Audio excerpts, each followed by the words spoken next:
So good afternoon. Okay. Afternoon, yes. We were speaking shortly before we began about the time change. So we thank everyone for joining us after losing an hour of sleep today.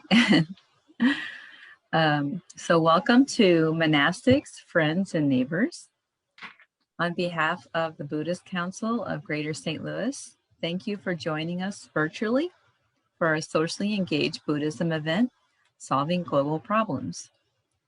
The Buddhist Council of Greater St. Louis is comprised of over 20 area temples and sitting groups, representing just about every Buddhist tradition.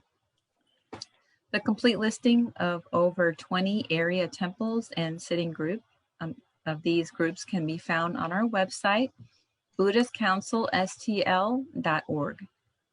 We also have a Facebook page that is updated with our event schedules. Each year, the Council sponsors several events, including Socially Engaged Buddhism, Vesak Day, Mindfulness Day, and a Walk to Feed the Hungry.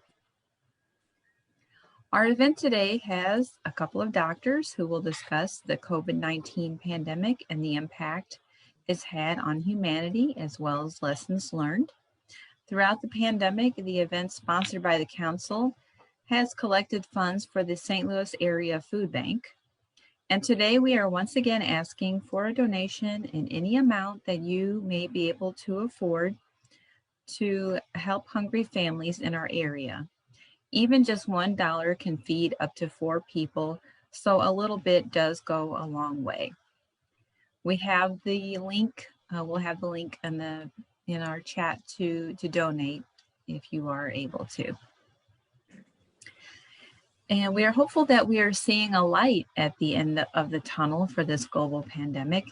Vaccination rates are increasing, and federal assistance was just approved to offer assistance to Americans who have lost income or employment due to the conditions presented by the COVID-19 disease. Buddha taught that all conditions are impermanent, so we know that just taking life day by day and doing our part to help contain the virus is our best remedy. Several verses of the Dhammapada speak to the state of minds and efforts that are preferred to 100 years of wrong action or wrong thinking. Since we are in a pandemic that has many similarities to the one we experienced over 100 years ago, this verse seemed quite appropriate. It's verse number 113, and it reads, "Better it is to live one day seeing the rise and fall of things than to live 100 years without seeing the rise and fall of things." So I hope our speakers today will illuminate how we may see the fall of things which bring pain and suffering to humanity. Our first speaker today is the chairman of the Buddhist Council of Greater St. Louis, Dr. Kongsak Tanpachir. He is a member of the Thai Buddhist temple in Florissant, Wat Pasiratanaram, where he teaches meditation and mindfulness. His topic is COVID-19's impact on humanity. Dr. Kongsak? Thank you. Thank you. So we'll touch base on this issue. Basically, this past year has connected been to MP pair 2. Connected to Huddy's iPhone. Okay. Basically, this is the figure this morning. There's over the world, 120 million people contracted COVID-19, and US has 30 million already. And we have like over 500,000 deaths in United States. And it started in Wuhan back on December 1st, 2019. A gentleman in his 70s fell ill and was admitted to the hospital with acute respiratory symptoms. And subsequently, there were like 200 cases within 11 days. And 2/3 of them seem to stem around this wet market in Huanan market. As you see, they sell fresh meat and also live animals too. And on Christmas Eve, a doctor at the Wuhan General Hospital sent out sample from one of the sick patients that was admitted there and sent to Vision Medicals 500 miles away. This is on Christmas Eve. 2 days later, she found a sequence, the technician found a short sequence on 4 of them, 4 short sequence, similar to SARS coronavirus that happened in 2002. And this was posted online, and then Professor Ling Far in Singapore, National University of Singapore, linked to Duke University, he saw that and said, this is very alarming. A serious outbreak is coming on. And all of a sudden, all those posting on the internet disappeared on December 26th. All this from the front line that aired on the February 2nd. So basically, virus is an agent small size and simple composition, and only live inside other cells like animals, plants, and bacteria. They cannot survive by itself. So it needs intermediate animals. May I interrupt you for just a moment? You're not sharing your screen with us. Are you wanting to share your screen? Yeah, I'm sharing it. We don't see it. I'm sorry.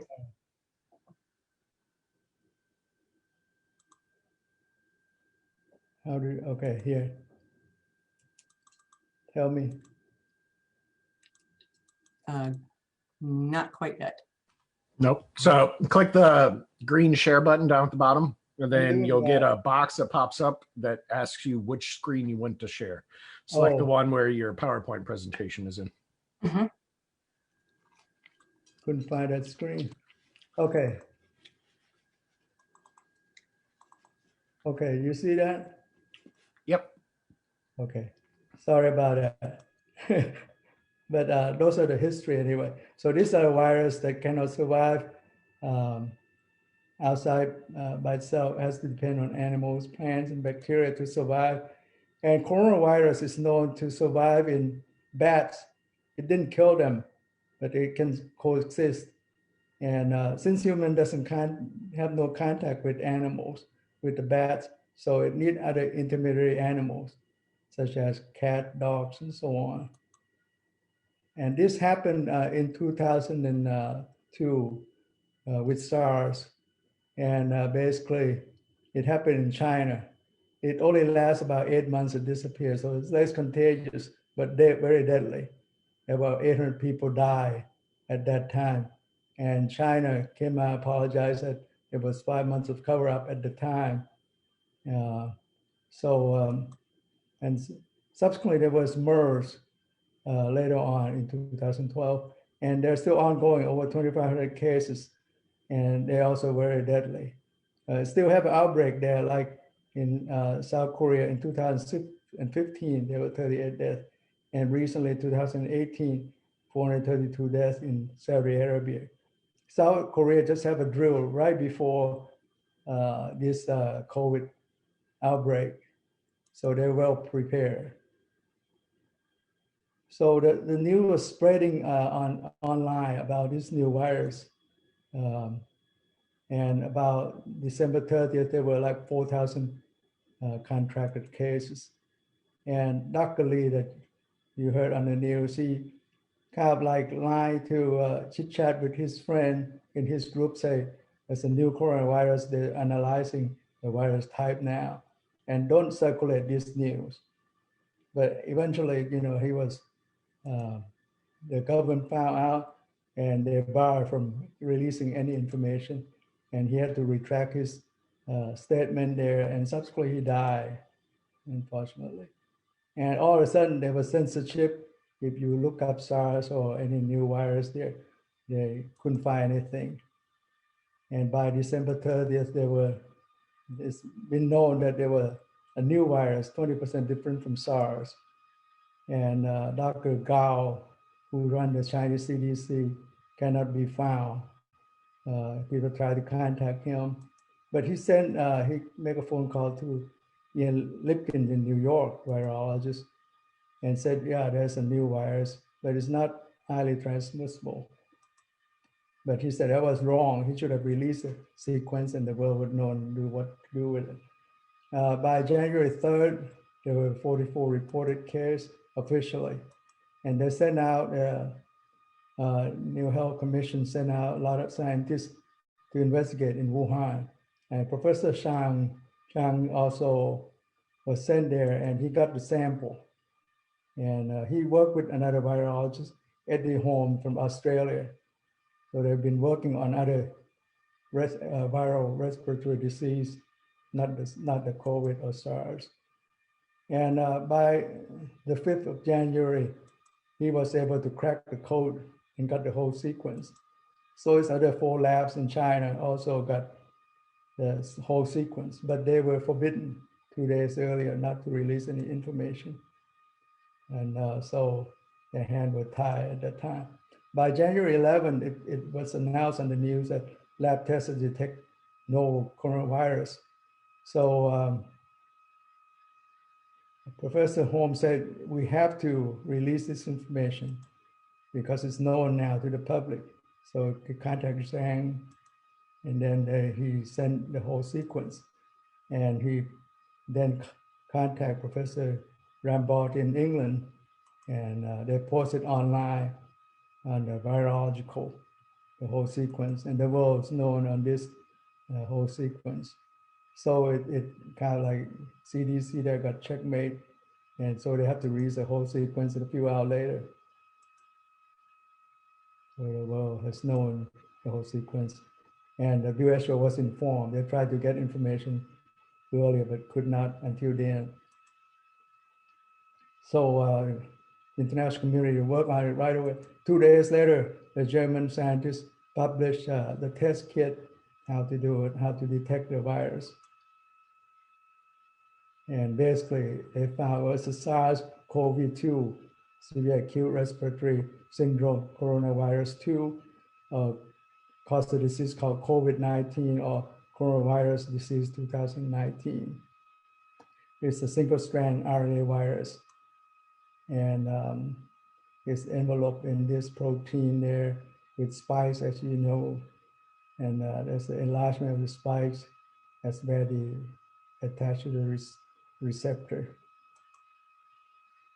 And how it works is that it enters the body through here, the ACE2 receptor in the lungs is attached to pneumocytes in the air sacs in the lungs.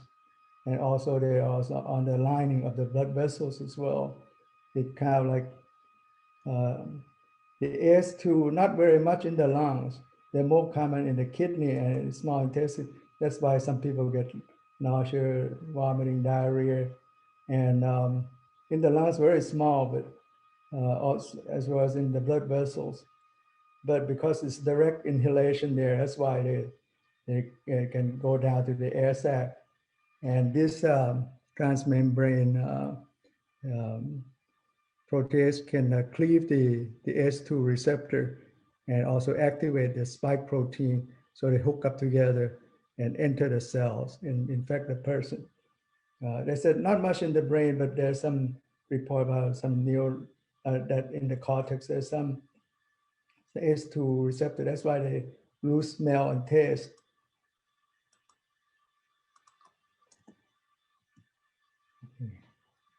I got stuck there. Where was it? So when it entered the body, are you still seeing it? Okay. It caused commonly symptoms of fever, dry cough, and fatigue, but less common is headache, nasal congestion, sore throat, coughing, shortness of breath, muscle pain, chills, nausea, vomiting, diarrhea. In severe case, high fever, coughing up blood, and decreased white cell, kidney failure. And the symptoms, the first 2 weeks is the viral phase. The second week is where you heard about a lot of cytokine storms, And the third week is the one that have blood clot coagulation phase. I lost my friend out this recurrent stroke and big pulmonary emboli killed him. And then later on, maybe chronic fatigue syndrome with a lot of muscle pain. And about 20-30% require ICU admission. About 40% then may not survive. So the treatment, they have a lot of treatment, like they use the convalescent plasma, experimental on that. Or remdesivir is used in this country. In Asia, they use Pivravir in Japan and Asia. And IL-6 is for the cytokine storm inhibitor, the Actemra, and solid metal steroid to reduce inflammation, anticoagulant. Hydroxychloroquine doesn't work for prevention, but may work for severe acute case in ICU. And there's also monoclonal antibodies that came out. Two companies like Lilly has one monoclonal. Regeneron, that's the one President Trump got, has two monoclonal. And there's infusion everywhere now in the bond system, as well as other place, infusion center. Not many doctors knew about it. It's available. So the way to test it is they do nasopharyngeal swab, which is the blue one, can be up to 3 or 4 weeks there. And then or some bronchial lavage or through the airway, and also in stool later on. And also this is the antibodies that rise later on. So until guideline for pandemic is the test, treat, and prevention. That's how you get rid of the problem.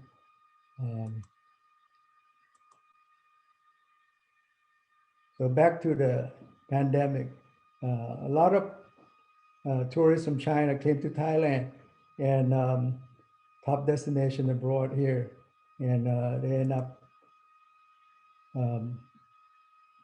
came on the 8th of January. They were alert on the 2nd about this new viral pneumonia, but they said public health there thought this is respiratory. It has to spread human to human for sure. So by the 8th, there was a Chinese woman in her 60s that they got the sample, show chart sequence strand like the one earlier I showed you, and it released that there was very similar until the Chinese released it on the 12th. Then they got it matched and announced that they found on those cases in that case. And also in Singapore and Korea also had that.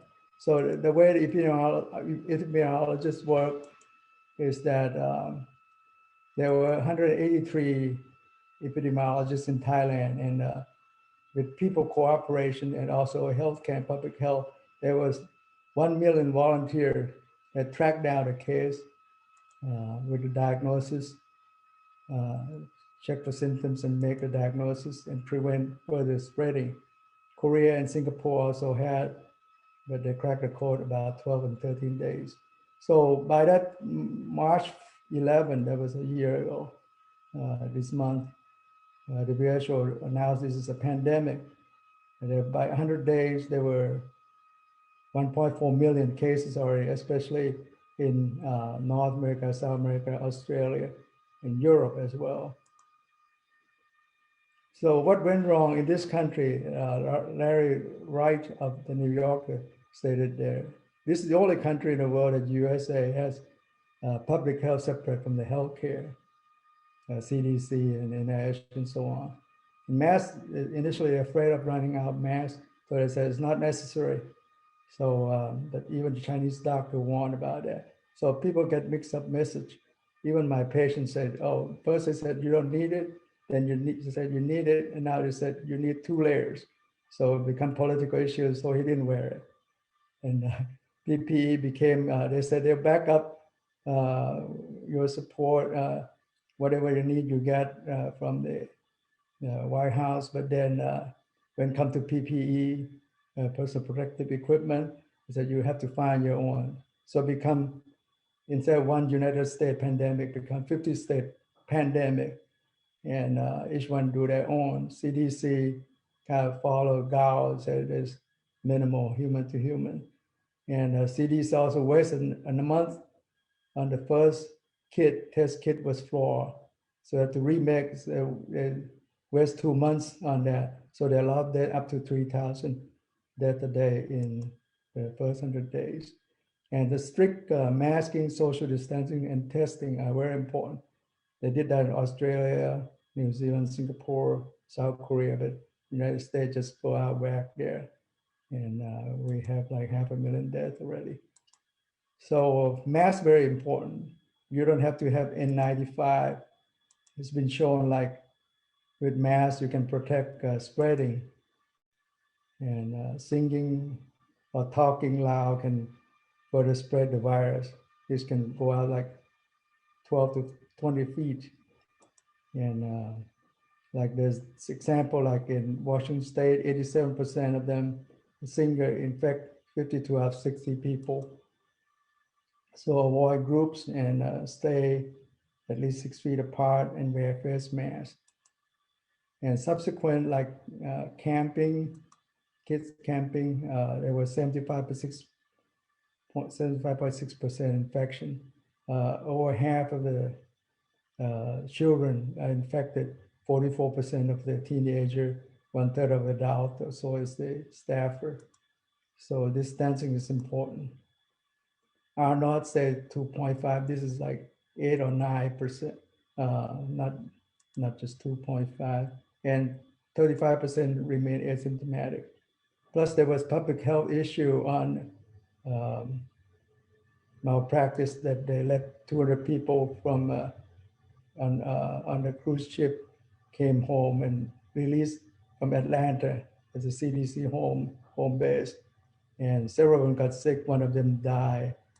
And spreading is a malpractice, but this doctor say. So become the 3rd largest death in the United States now. And it kind of shortened lifespan by 1.13 years. And especially a new strain that D6114 becomes G61, the Great Britain one, and also South Africa has a more resistant strain. And these are the picture of them. The receptor of the spike protein, it become more infested as kind of into dominated by this G614 at the present time. The vaccine is done through the spike protein. They either envelope in this chimpanzee adenovirus, which doesn't cause any symptoms and doesn't kill the chimpanzee, but it's safe in human being. They envelope it and the spike protein in there, inject it and get there. This is the Oxford AstraZeneca, and it make antibodies towards that spike protein and become a shield for them. On the Moderna and Pfizer, they use a lipid nanoparticle to encase them and pegolate it to make it more immunogenic. So these are the different type of vaccine. But it becomes a political issue as well. You don't hear much of AstraZeneca until recently. So they've been hogged up by the rich country mostly, and for the Moderna and Pfizer. AstraZeneca is, they kind of like spread it out. In Thailand, they will be getting this one shot, and also they get the Sinovac from China too. So you need about 70, 80% of the population to herd immunity to stop the COVID. And basically, this become political issue, and every country, if it doesn't stop it, will cost $1.2 trillion per year. And it would they would save by not helping. It would cost 119 billions a year, but with only costing 25 billions to try to support other poor nations. So they started the COVAX program to help out. Food become an important issue. A lot of people like food insecurity double from 14% to 28% after having COVID. And there was 17% restaurant closed up, a total of 110 1,000 restaurants closed. And children were deprived of learning 44% before COVID, additional 10%. And a lot of people lost job up to 40%, especially in Black and Hispanic at the younger age group, and lower income lost more job. And 9 million people became unemployed. 3 million of women dropped out because they need to care for their kids at home, couldn't find part-time job there. And no job, no rent, and more homeless. But yet the housing market up 24% because the mortgage interest rate was so low, 2.5 to 3%. And the house price went up 12.8%. And there were a lot of prediction about GDP would be losing a lot. And before COVID, we owe national debt was 23.3 trillion. And now before this last Friday was 27 trillion, plus another 2 trillion, 1.9 trillion. So that will be our future debt. Okay, that's all I have to say. Thank you for your attention.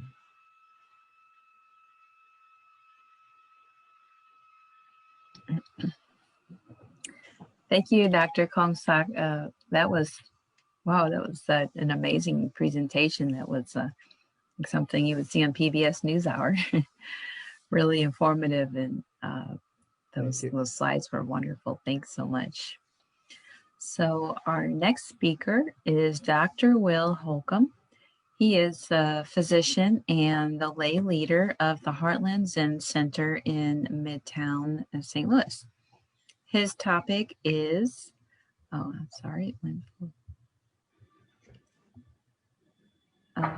lessons learned from COVID-19. Dr. Holcomb. Okay, thank you so much. Thank you. Yes. Thank you, Leonora, Francesca, all the other people in the Buddhist Council that have made this program possible. I'm seeing if I can share my screen, and there we go.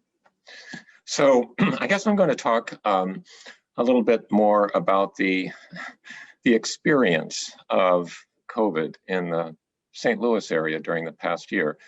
Now that it's been a year, we can reflect upon it. And I was actually taking a walk this morning when I noticed this house in not too far from our neighborhood that sort of tells the tale of 2020. It has a sign out front that says Rittner High, class of 2020. And you can see that they've had some awful catastrophe at this house, and it's abandoned. So this year of dashed hopes and catastrophes is the reality for many people.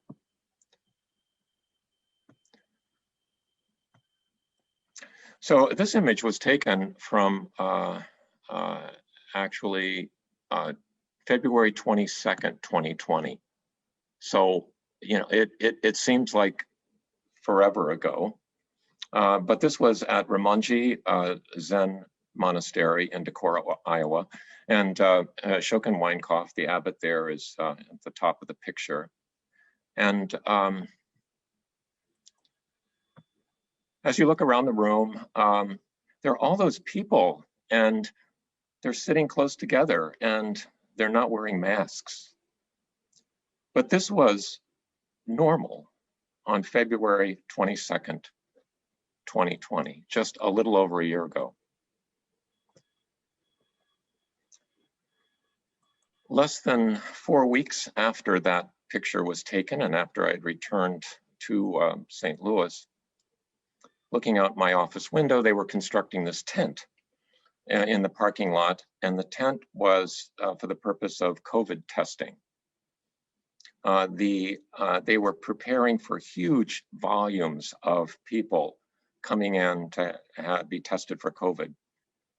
Actually, as it turned out, the reagents, the supplies, the personnel, and the infrastructure were not nearly enough to do the kind of contact tracing and testing that Dr. Kongsak described in Thailand. We were not prepared for this. And walking out into the hall that same day, there was a sign, it was a little startling, for safety purposes, all public water fountains are not in service. At first, you may recall, there was much confusion about how this virus actually was transmitted. And there were these scary articles about how the viable virus resided on surfaces of various sorts for hours and hours and hours. There was fear of touching things, of anything, especially your face. A couple days later, taking a walk outside in the neighborhood near the hospital, this woman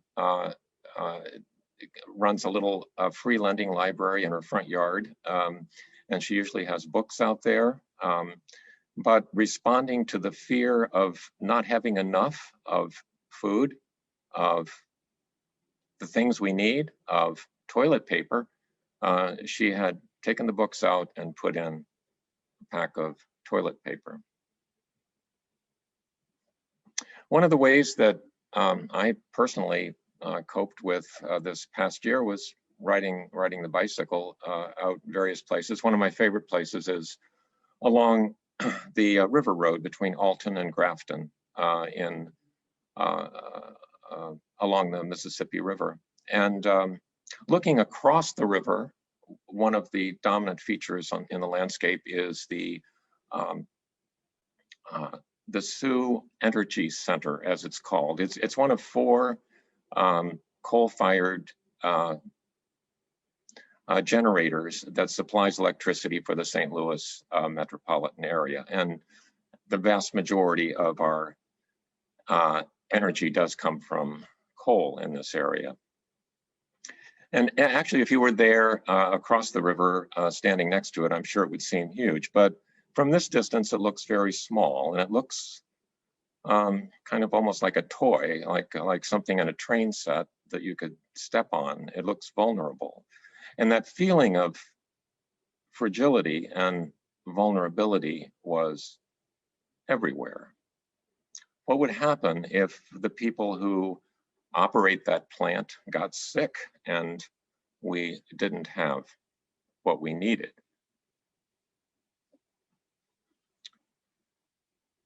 This is a picture of Judy Wilson Griffith.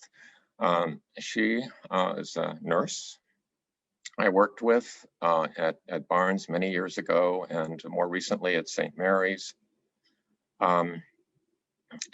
This picture was from March 20th, and it appeared as an obituary. Judy Wilson was actually I had attended her wedding many years ago, but she was the first person in St. Louis County to die of COVID. She was actually not functioning as a nurse at the time. She was involved in graduate study at UMSL. She was always very ambitious and was trying to get an advanced degree and accomplish great things. 2 weeks after acquiring COVID, she was no longer with us. So this was real. It was not just something that pops up in Google News for a few days and then disappears. It was real. And the reality of it sunk in as you wandered around to the St. Louis area and saw all the empty parking lots. This is from early April, and one of my favorite haunts is the coffee shop inside of Barnes and Noble there. And it was, of course, closed, as was the bookstore, as was everything else. And there was this empty parking lot. So what will happen with all these people who are not working at the Barnes and Noble and at the Old Navy and at the Great Clips? What will happen?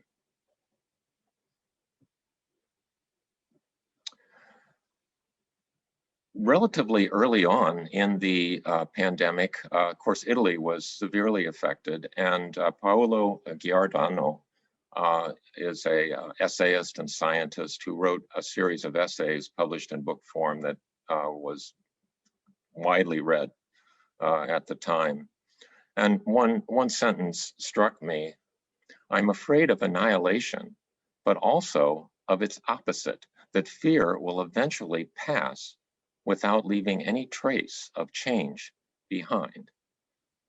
In other words, that we won't really learn from this.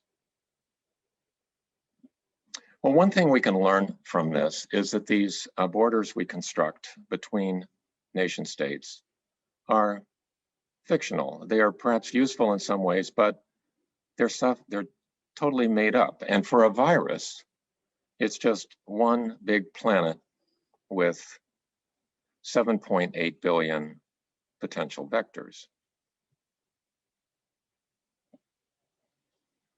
Another thing we learn is that this habit we have of destroying natural habitats for other species, particularly to create more agricultural land, has its downside. It puts us into intimate contact with species that would ordinarily be left to their own, and increases the risk of zoonotic infections that ultimately can kill us. Our appetite for meat involves greater use of agricultural land than a plant-based diet, and also puts us into the most intimate contact with other species. So what about in the United States? We all know that in the United States, there have been over 500,000 deaths from COVID. And USA is #1 in the world in the number of COVID deaths. And it's twice the number of deaths as the second runner-up, Brazil. Now, a perhaps more fair comparison is the COVID deaths per 100,000 per capita. And there we're sort of in the top league, the top tier, with the UK, Italy, and the US. So why is the US having such a problem with COVID? Well, there's a lot of mystery about that. There are highly populated areas of the world, such as the Indian subcontinent and parts of sub-Saharan Africa, where there is COVID, but it's not nearly so severe and there aren't nearly so many deaths. If you look at these 4 charts, it sort of tells a story. The United States has 29.4% of the world's wealth, with only 4.3% of the world's population.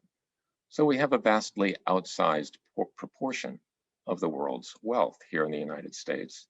But we had 25.3% of the COVID cases and 19.4% of the COVID deaths. So we also have an outsized proportion of devastation from COVID.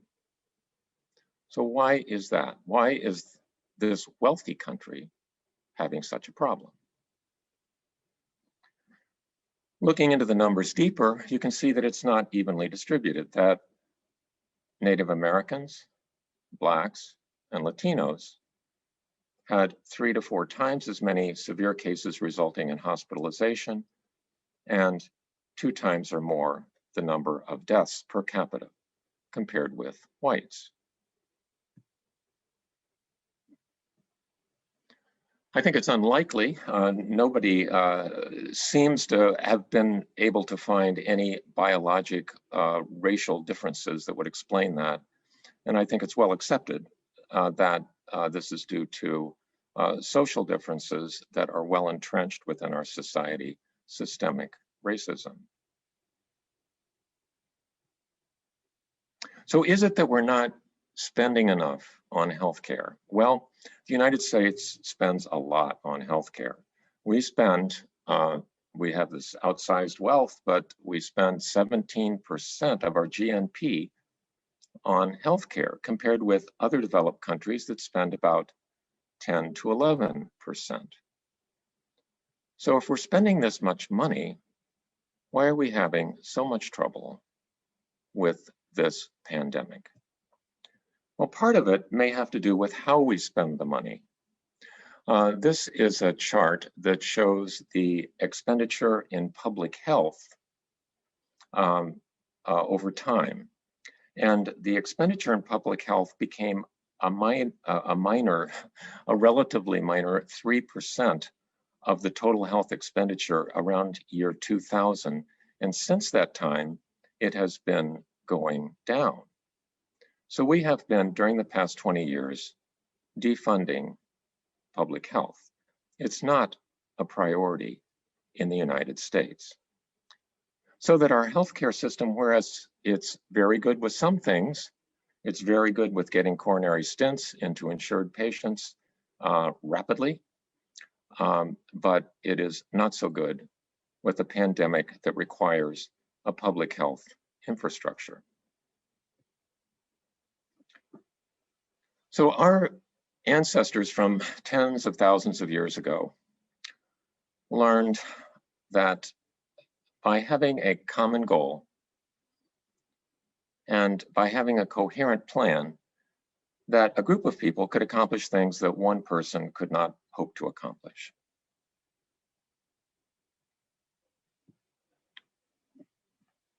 I think we've learned during this past year that not having a common goal and not having a coherent plan, much of our energy gets expended in heat with very little forward movement. We also have this notion in the United States of personal liberty, personal freedom, which unfortunately has been morphed into something that almost goes along the lines of, I should be able to do whatever I want regardless of how it affects others. Far different from the Buddha's notion of freedom, which is freedom from greed, freedom from hatred, and freedom from self-centered delusions, freedom from fear. But most people realized the extent of the problem and fell into line. This is a line at the DMV on the left and a line at the Board of Elections on the right. This familiar sight of people standing 6 feet apart with masks. Most people eventually fell into line.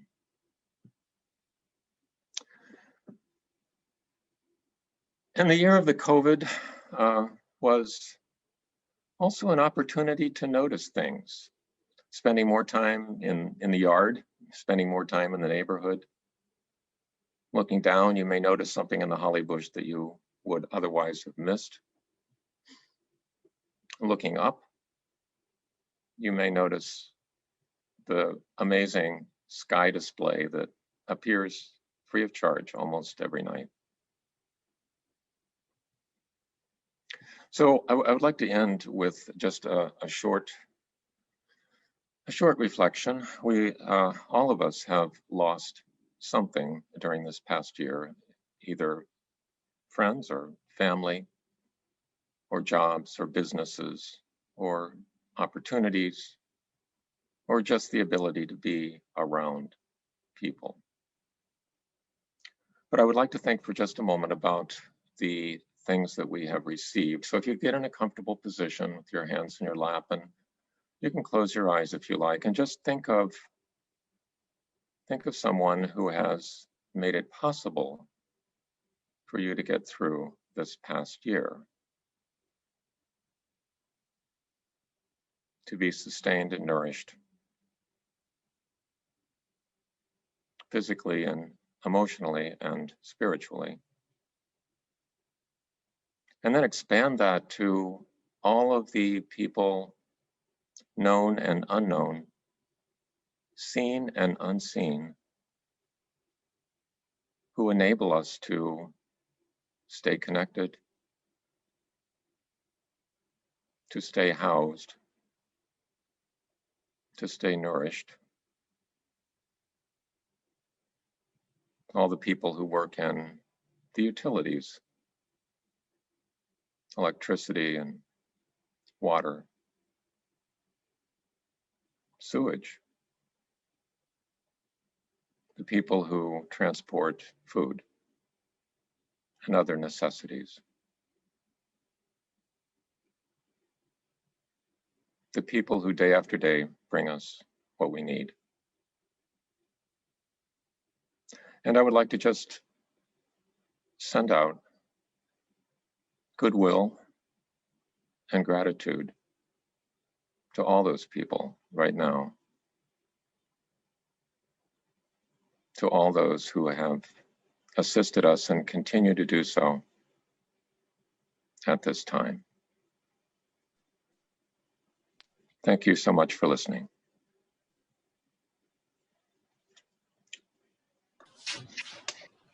Thank you so much, Will. That really does put things into perspective. I know that there's been a lot of talk about heroes, and we found out that we truly could not get by without those members of society who maybe aren't paid the most, as you mentioned, cashiers and stockers and people that grow and pick our food, but definitely society would have stopped without them for them putting their lives on the line to keep us fed and our water clean and our electricity running. So thank you, Dr. Holcomb. So next up we have Professor Dr. Benjamin DeFoy.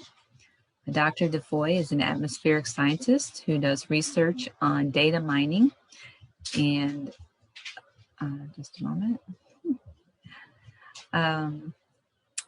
And computer modeling of air pollution. After a PhD in engineering from Cambridge University, he worked with Dr. Mario Molina at the Massachusetts Institute of Technology on a project to improve the air quality in Mexico City. He now researches air pollution in places ranging from East St. Louis to Tibet and teaches classes on climate change. Professor Dr. DeFoy. Great. Well, thank you very much, Leonora, for inviting me. Thank you, everybody. Thank you, Dr. Kongsak and Dr. Will, for your presentations on COVID. So this is a change of gear now for the climate, but I think hopefully there'll be links with what went before and what the lessons we've learned from the past year and how they carry forward to other issues. So I wanted to kind of frame how we think about climate change in terms of the eightfold path here, and use that as just a motif for the whole discussion on what do we do for climate change, and sort of starting with the debate and then through to our actions. And of course, the first step is this question of right view. I think this is consistent with the previous presentation here. What do we see, and do we remember?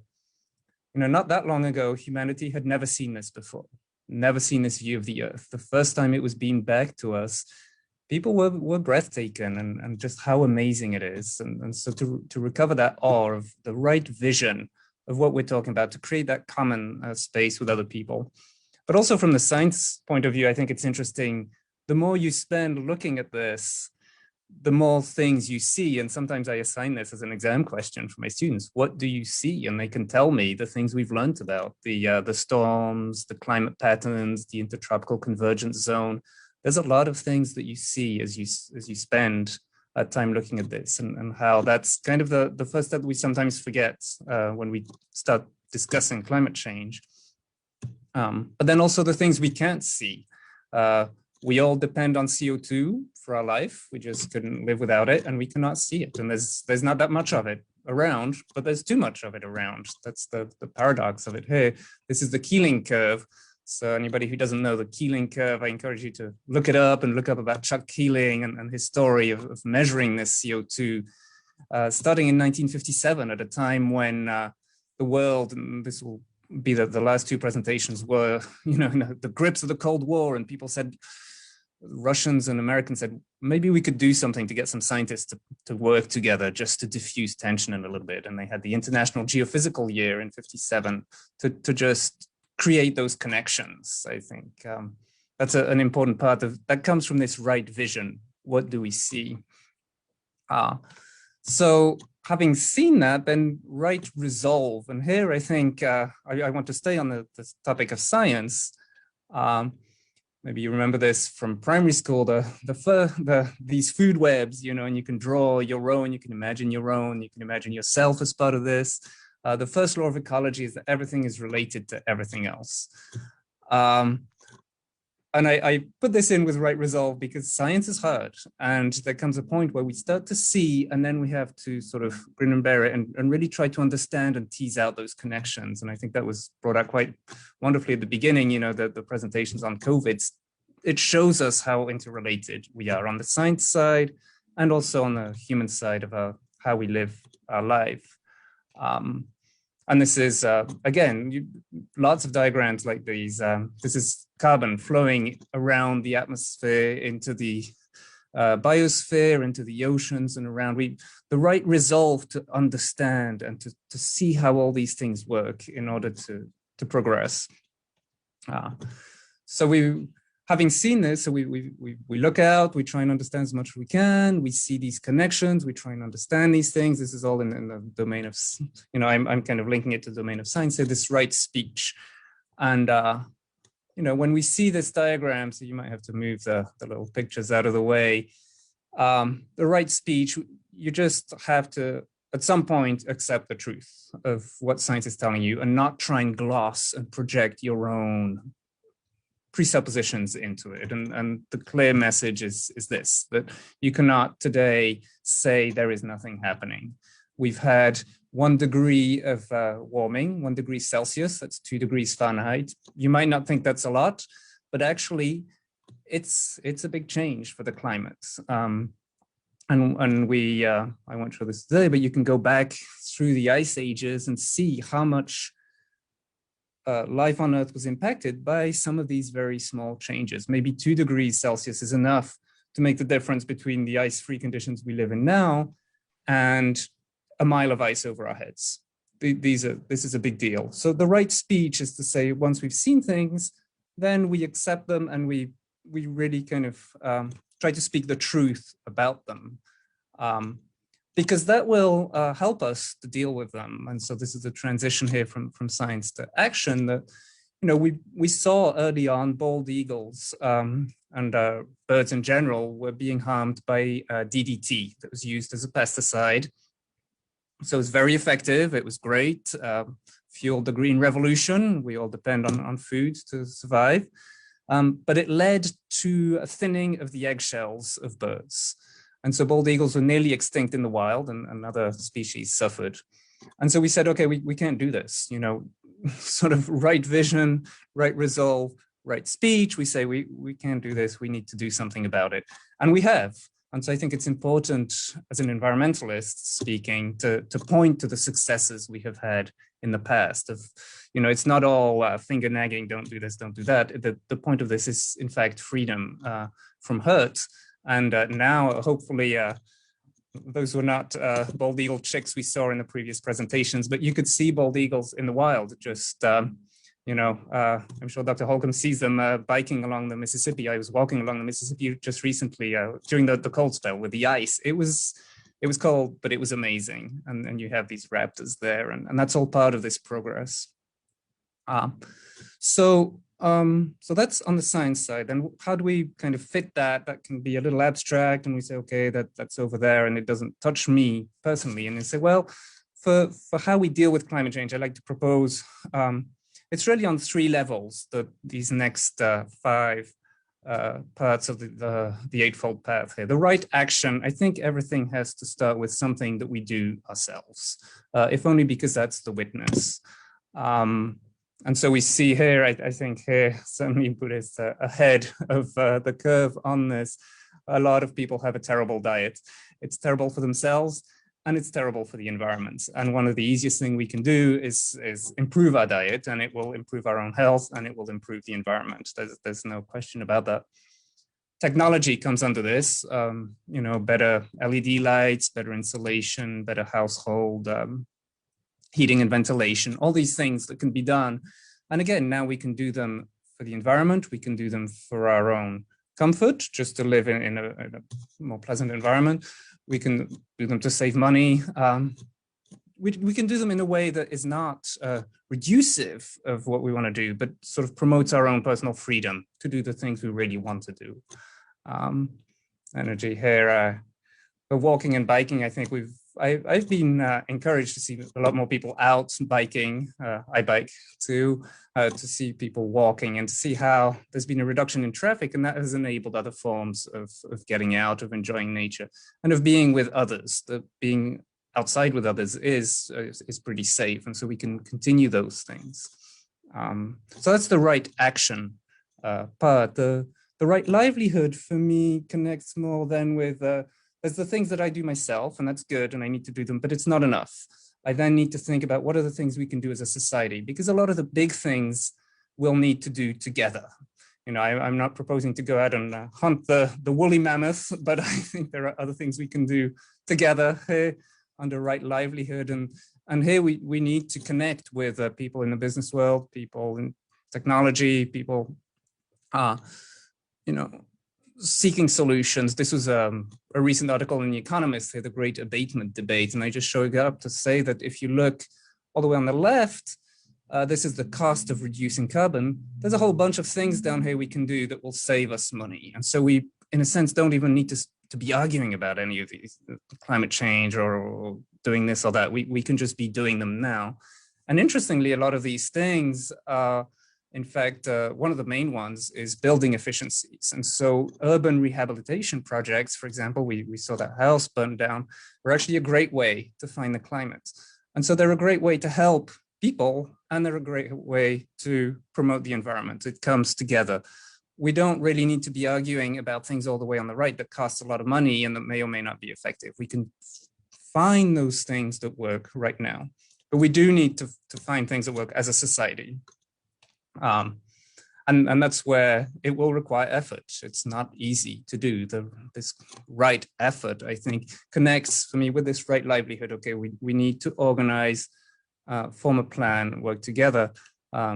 I'm particularly fond of Indra's net, you know, where every jewel contains the picture of every other jewel in the net, from India. And this quote here, that often credited to Albert Einstein: "We suffer from an optical delusion of our consciousness. We experience ourselves as separate from the rest." And I think for me, environmental science sort of does this. It kind of reminds me that I am part of the environment. And I think lots of people will get this in different ways. And I feel like we've seen this with the virus, is how important it is for us to be connected and how important it is to live together. So on this level of action, you know, I'd like to promote, this is where my parents live here in Belgium, Louvain-la-Neuve. It's a pedestrian town. Cars are put underneath in parking lots, you park your car and then everybody gets around. And this is great for the environment. It's great for community. It's great for people of lots of different abilities, you know, old people, maybe disabled people, people in wheelchairs. Everybody can get around, and you kind of meet more people walking around like this. So we have the personal action, the right action, then we have societal things, right livelihood, right effort. And I think sometimes in the public discourse, then we forget these last two things that I think are particularly important, and that I think people of faith can bring to this. I think certainly there's a totally natural fit here with Buddhism. Pope Francis, I think, has also talked about these things, this right mindfulness. There's a big deficiency in America. We have nothing to say at the beginning of a meal. We just kind of eat. Every other culture in the world that I know of says something at the beginning of the meal. In French, you say bon appétit. The Japanese will say itadakimasu. I receive, I humbly receive. And I know in different traditions have all these different things you can do for mindfulness of eating. And you might say, well, that's not going to save the world. But actually, I think being mindful of these, the luck, all the things we have received actually will transform how we see things and can, in fact, transform things in the future. And so that shouldn't be forgotten, this level. Then on the right mindfulness and right concentration. What is it that we want out of life? Because how we envisage our life, our desires, what we think the world is for will in fact change in the long run, not just ourselves, but the society around us. And so that's just an attempt at saying, here's how we fit in, you know, these traditional wisdoms of the past and what science is telling us now, and saying they, you know, they're not opposed to each other. They don't make one or the other redundant, but they work together to help us to achieve greater freedom and a better environment for everybody. So, thank you. Thank you, Dr. DeFoy. That was really wonderful, really interesting presentation. Thank you so much. Okay, so moving on, we have next Stephen Starr from the University of Missouri at Columbia, and his topic is solving new problems. Mr. Starr?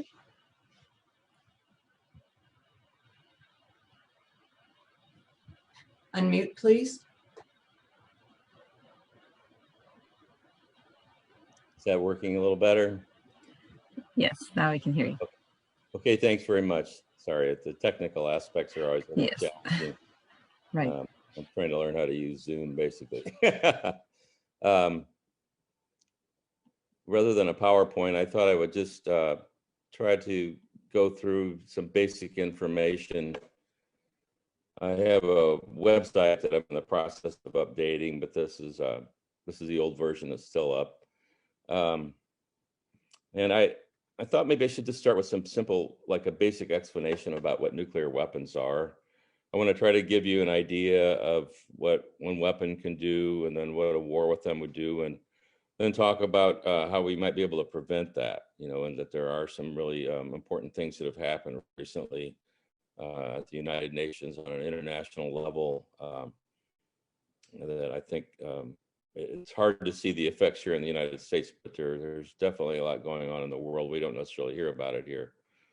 I teach a class at the University of Missouri every summer on nuclear weapons. I talk about the environmental, health, and societal effects. And the students that come into my class, basically, they're all very smart, but they really don't know much about it at all, because this subject is really not taught in public schools anymore. It hasn't been for a long time.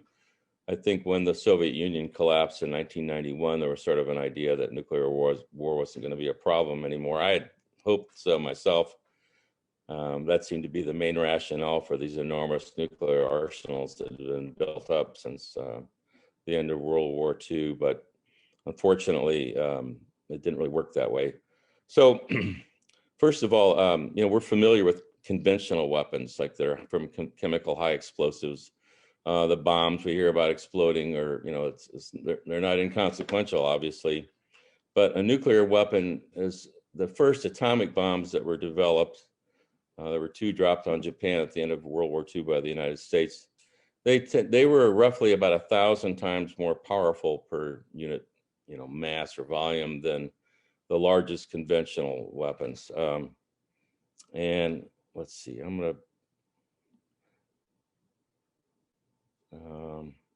This surface detonation cloud height versus yield, just to give you an idea of scale. If you look here, there's that's the Empire State Building, and then the bomb that was dropped in Hiroshima. This is kind of how it compared to that in terms of size. And then for about the U.S. rushed into making atomic bombs after World War II. The Soviet Union, about 4 years later, detonated their first weapon. And then in the early 1950s, they developed hydrogen bombs. And hydrogen bombs are about 1,000 times more powerful than atomic bombs in general. That's a blanket statement. Nowadays, that's not necessarily true, because they've developed so many different types of them. But the first, they call the yield, that's the explosive power of a bomb. That's kilotons, means thousands of tons of TNT explosive equivalent. So The largest bomb dropped in World War II, the Blockbuster, had about 10 tons of TNT. A ton is 2,000 pounds. The Hiroshima bomb was estimated to be about 15,000 tons of TNT explosive power.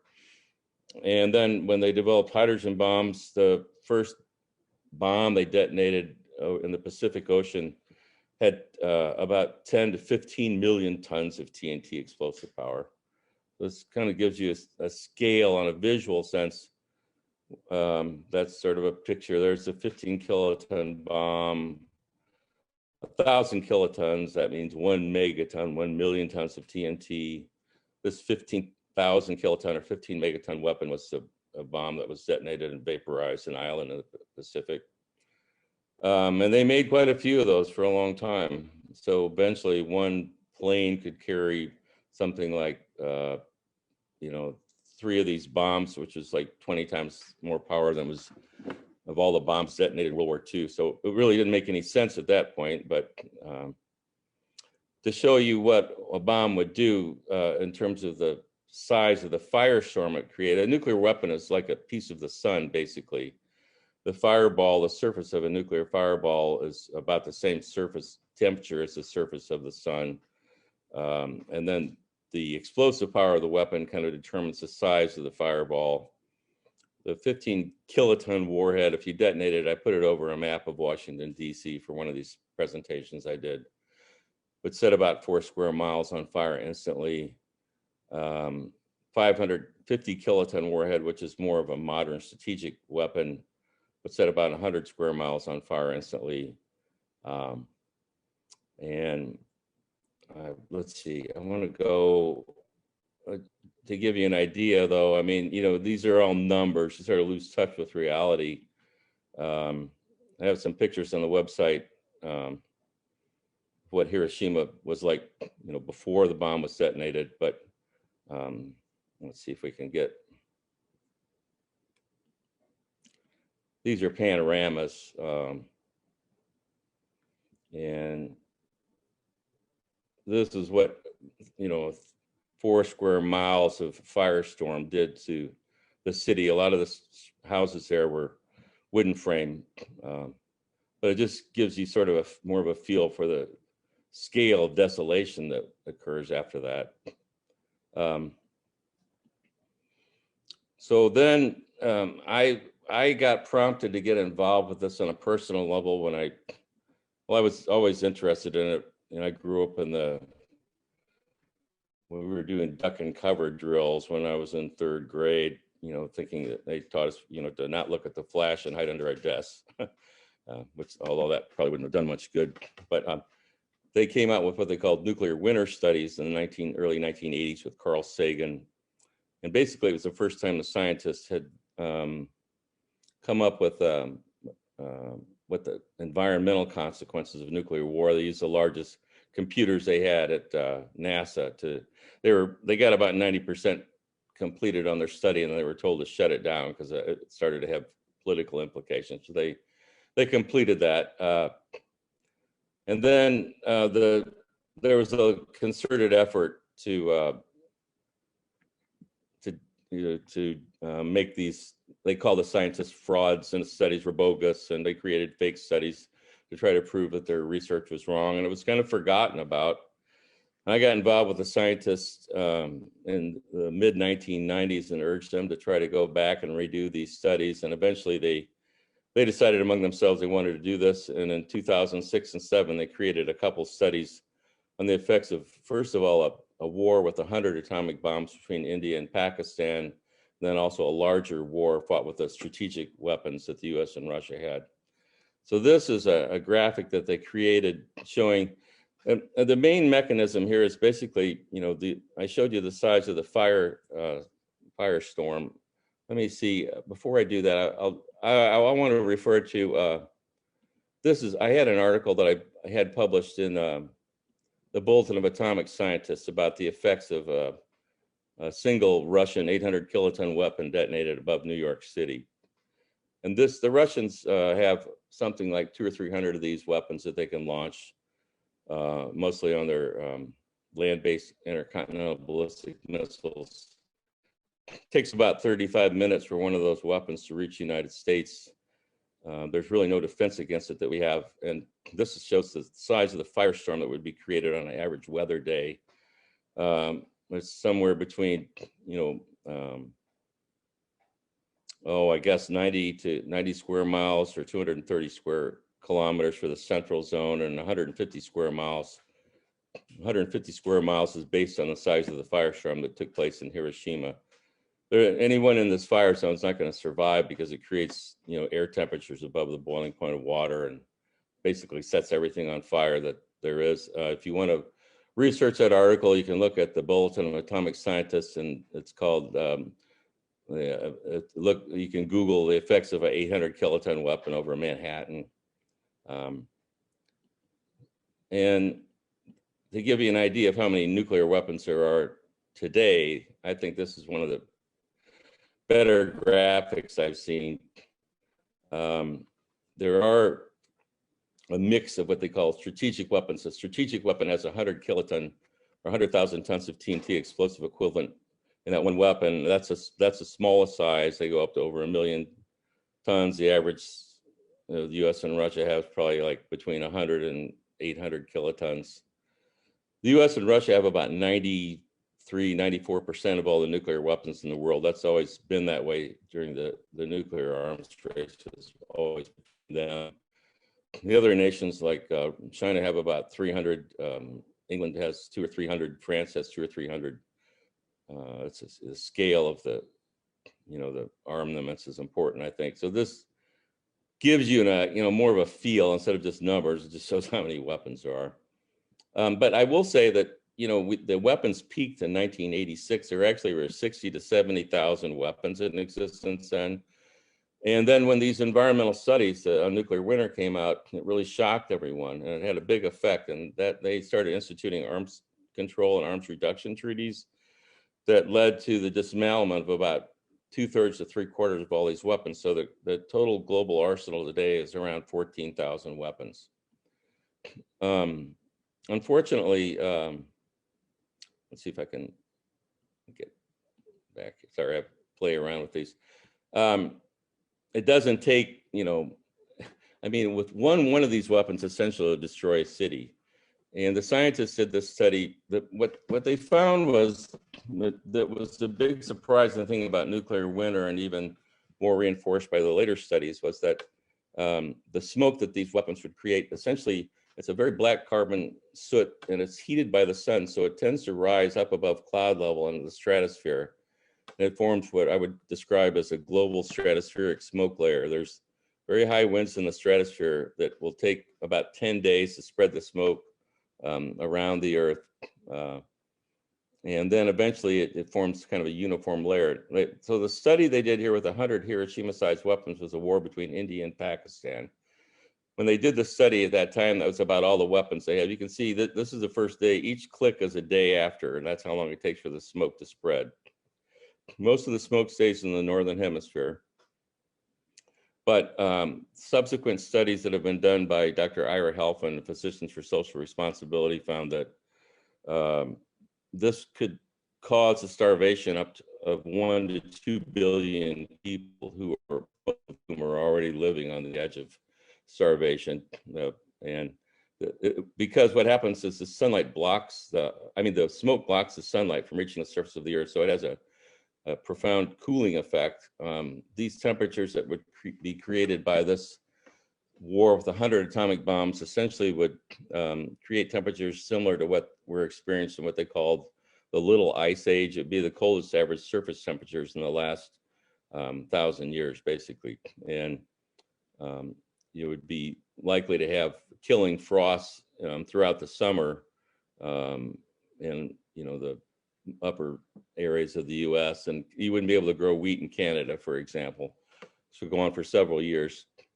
So this is a war with 100 atomic bombs, and that's like 1% of the explosive power of current arsenals. So if you have a large war with the US and Russia where they detonate like 4,000 weapons, and it only takes about an hour for these weapons to be launched and detonated, because the president of the United States and Russia both have a guy following them around with a little nuclear briefcase, they call it, that's automated control device that allows them to give a permission order for the weapons to be launched. The smoke from these weapons, just burning cities. This doesn't talk about blast or fire or radiation, but the smoke would block about 70% of the sunlight in the northern hemisphere and about 35% in the southern. It would drop average surface temperatures in the center of North America and Eurasia to below freezing every day for 1 to 3 years. It's remained very cold after that. It would be as many as 10 years before you could really grow crops again. So, obviously most people and animals are not going to survive that. I have a couple images. This is what the sky is predicted to look like after the war with 100 atomic bombs. And this was in Scientific American some years ago. I adapted this to show, this is at noon, this is what the sun would look like with all the smoke blocking it after a really large war in the Northern Hemisphere. So it's pretty much of a nightmare scenario. And the thing is, this information finally was given to, it was actually not known about at all for a long time, but I want to go to the treaty to prohibit nuclear weapons, which was ratified by 122 nations at the United Nations in 2017. And since then it's been ratified and it's gone into effect. First it's passed and then it has to be ratified by each individual state. And that's gone into effect in January of this year. And this is the first time that I truly believe when they had hearings on this, the nuclear weapon states led by the US, they boycotted the hearings.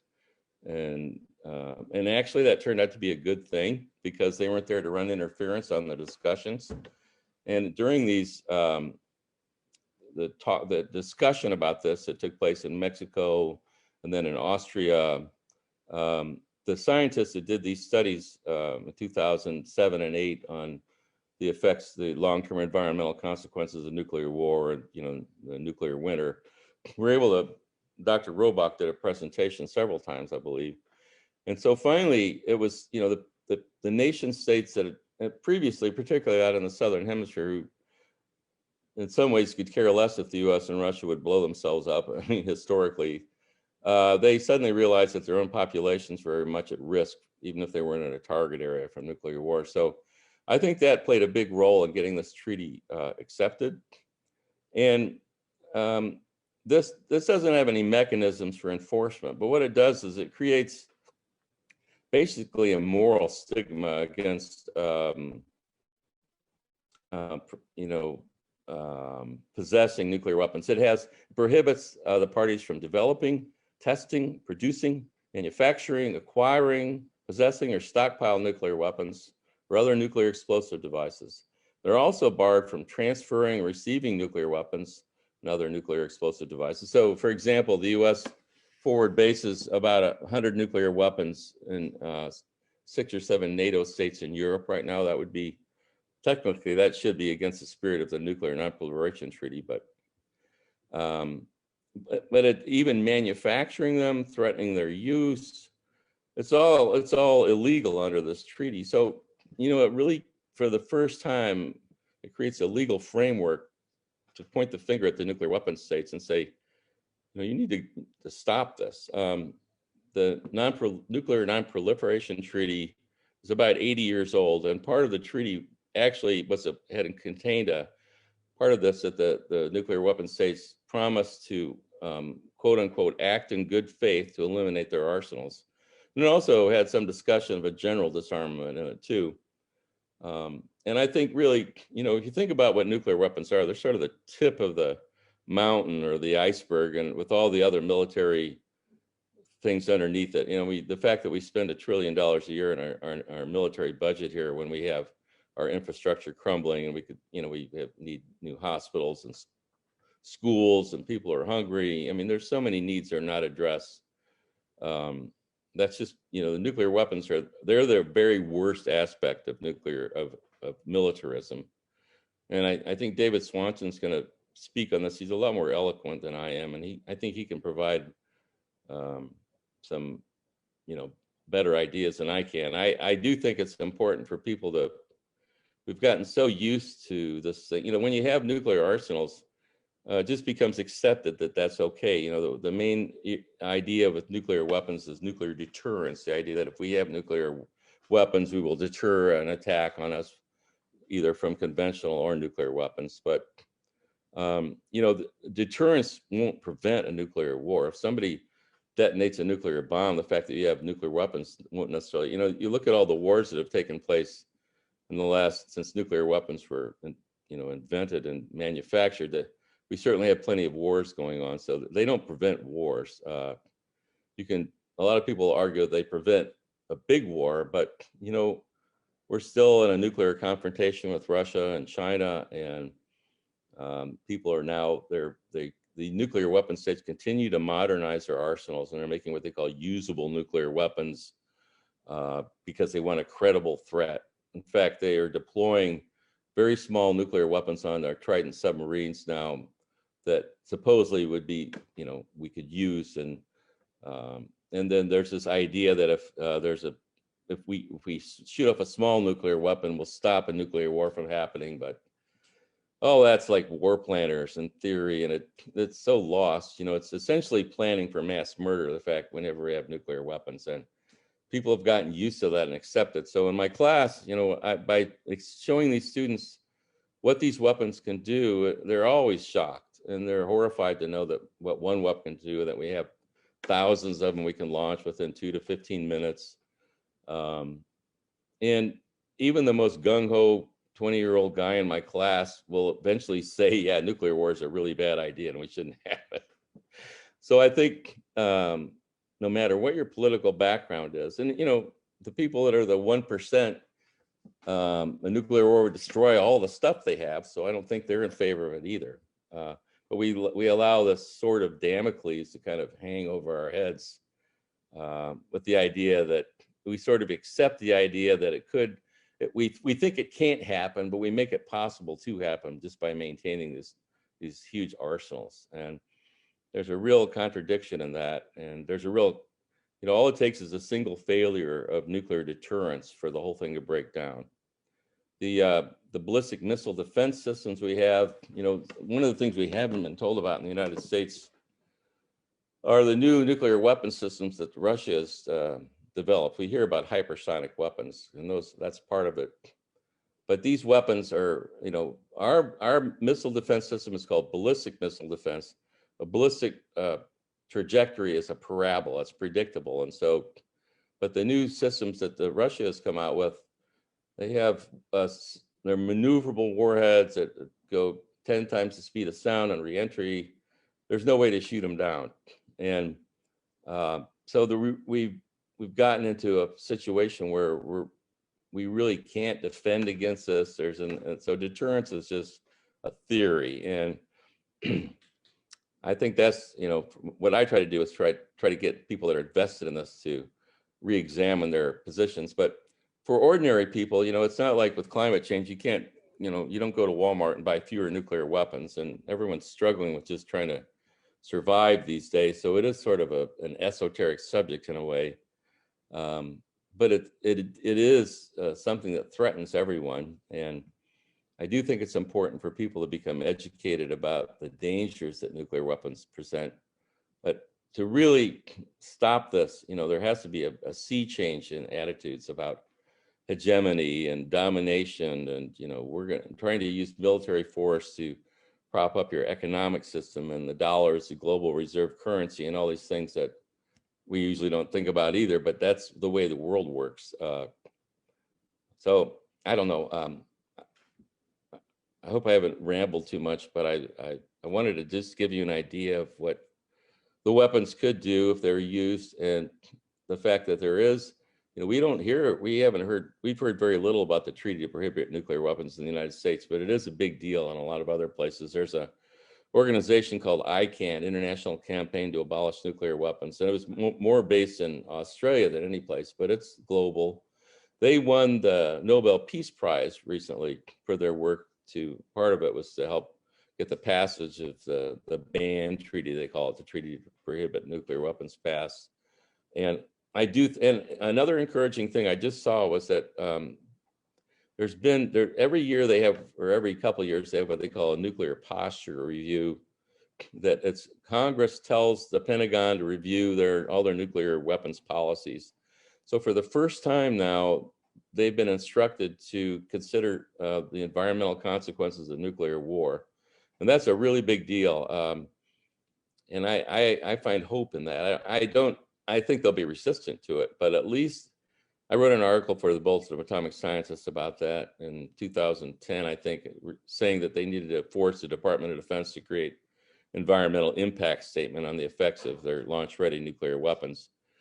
A number of lawyers told me, well, they'll never do that, and they'll just say they can't do it for national security purposes or reasons. But that's the sort of thing that we need to force these leaders of the nuclear weapon states to come out and acknowledge the environmental consequences of nuclear war and put it out on the table and say, this is why, a nuclear war cannot be won, it should never be fought. And we need to get that mindset to get rid of these weapons.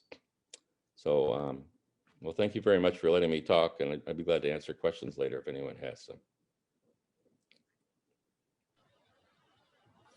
Thank you so much. Thank you, Mr. Starr. Mm-hmm. So it looks like from what I'm seeing here, our next speaker,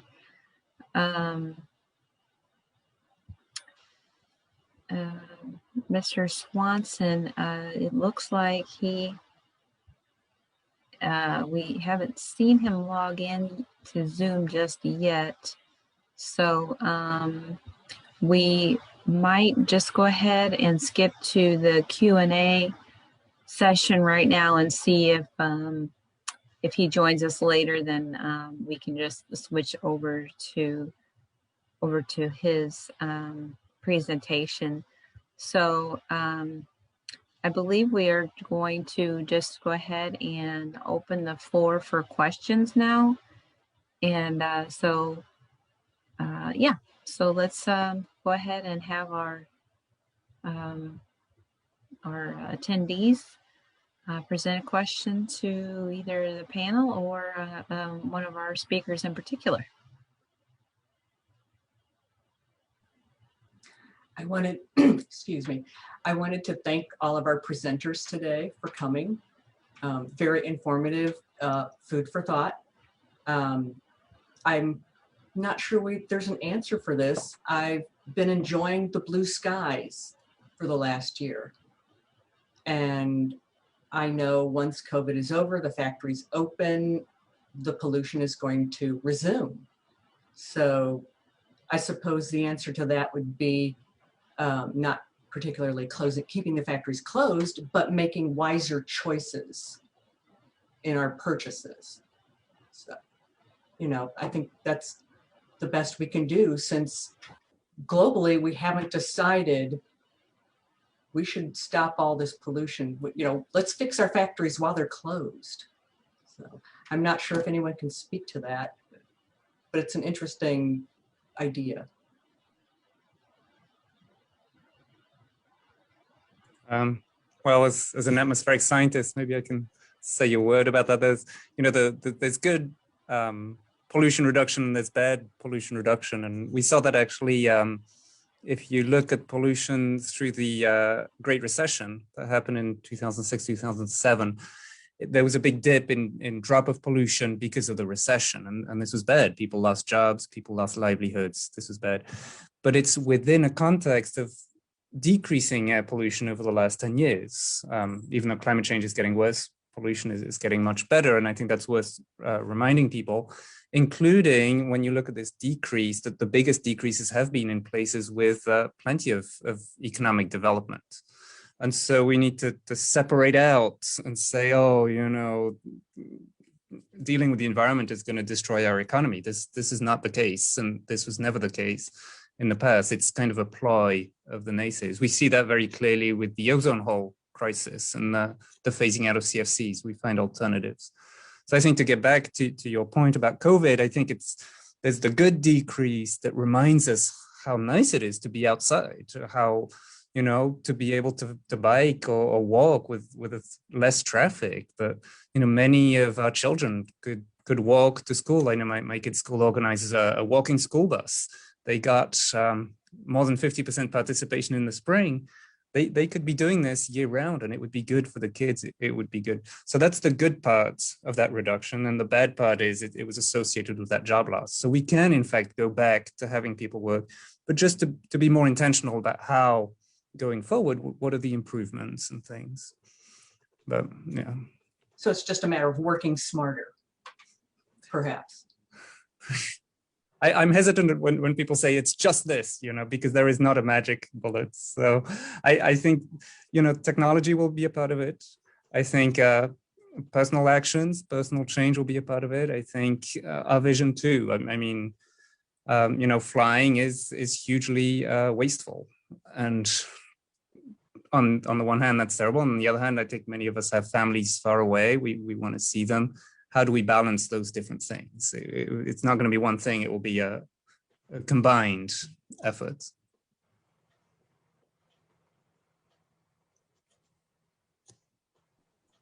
We just have to work together.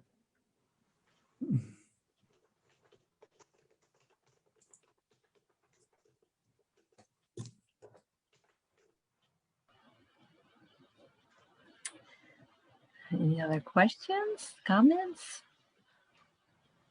Again, with the blue skies. When we've tested, say in the Bikini Atoll, nuclear weapons, you know, there is an amount of radiation that's released to the skies. You know, clouds move. I can address that if you like. Yeah. So these scenarios I mentioned with the 100 atomic bombs in India and Pakistan and strategic arsenals, what happens with those is that those weapons are detonated, a lot of them over cities or industrial areas. The weapons tests that took place in the Pacific and in Nevada and other, you know, whether it was in other places of the world where the Soviet Union tested, were either they were in deserts, basically on land or over the ocean, and there's not anything really to catch on fire there. And so it's the thermal effects. So the fire, you know, it's like a piece of the sun when a weapon goes off. And, you know, it's better to have the sun 92 million miles away than a couple thousand feet over your city. So like the 800 kiloton weapon that I had an image of essentially puts out enough heat that it will ignite anything flammable for up to 4 or 5 miles in all directions.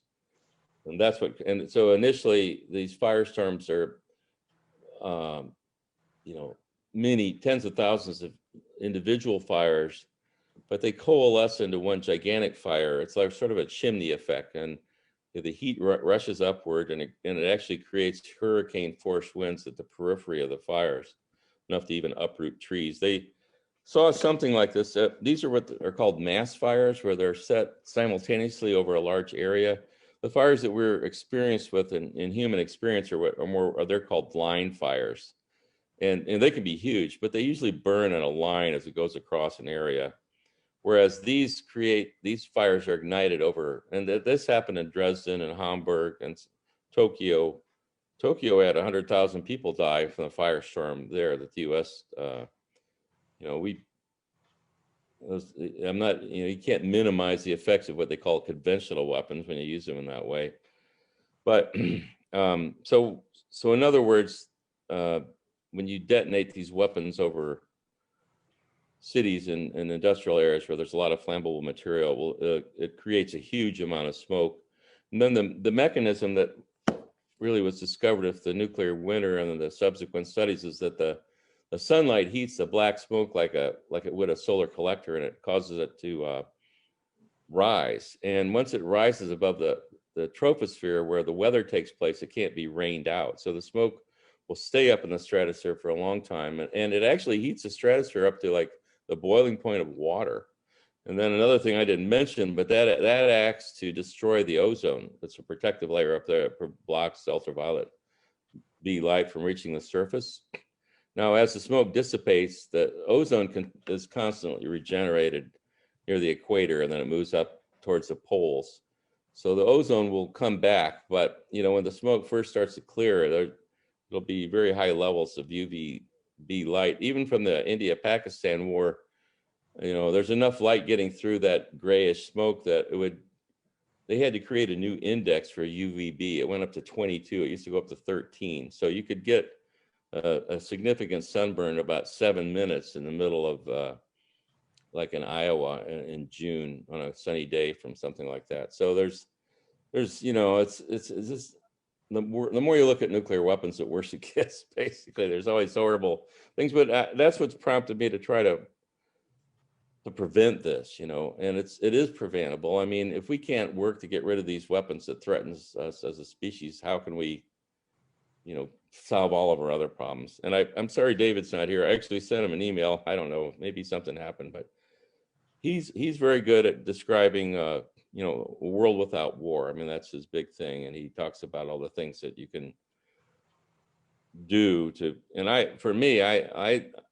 think we have to be aware of the size of our military budget and how much that, it's discretionary spending that we Eisenhower had a speech at the end of his office about it called a Cross of Iron speech, and he gave it details. He said, for every middle-sized bomber, we could build, 100 schools and all these different things. And you can go through that today, use the same sort of examples. And I think that's worth doing, on an individual level and at a local level, because if you can wake up people to the enormous amounts of money that are being wasted on military when there's pressing social needs.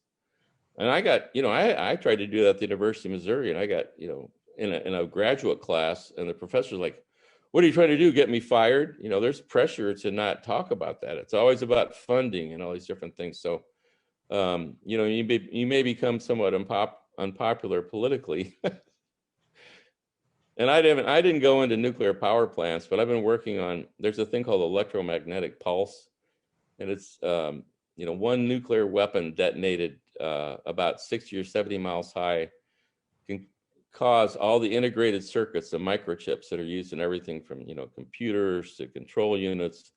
It'll fry them all, because it'll actually create tens of thousands of volts will be induced into power lines, communication lines, phone lines.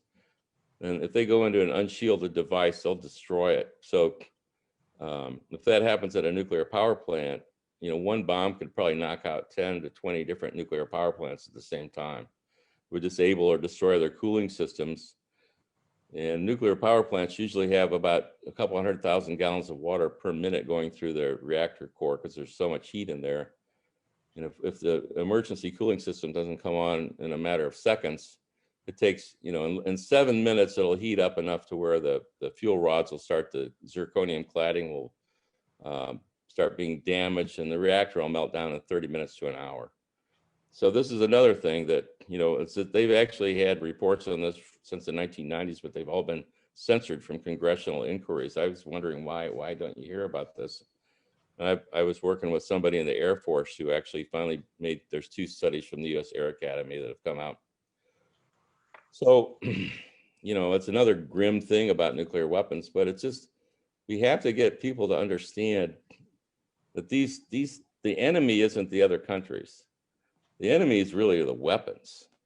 The weapons are what threaten us. And, there's a guy named Jonathan Schell. It was a great author. And he wrote about, the danger of nuclear war, but he had a thing called the bomb in the mind. I mean, you're always afraid. Nuclear weapon states justify their possession of nuclear weapons by pointing to their neighbors. They say, well, we have to have these because somebody else has them. And it's fear, so I admire Buddhism because it goes so far beyond all these things, and it helps people get in touch with what's real and true.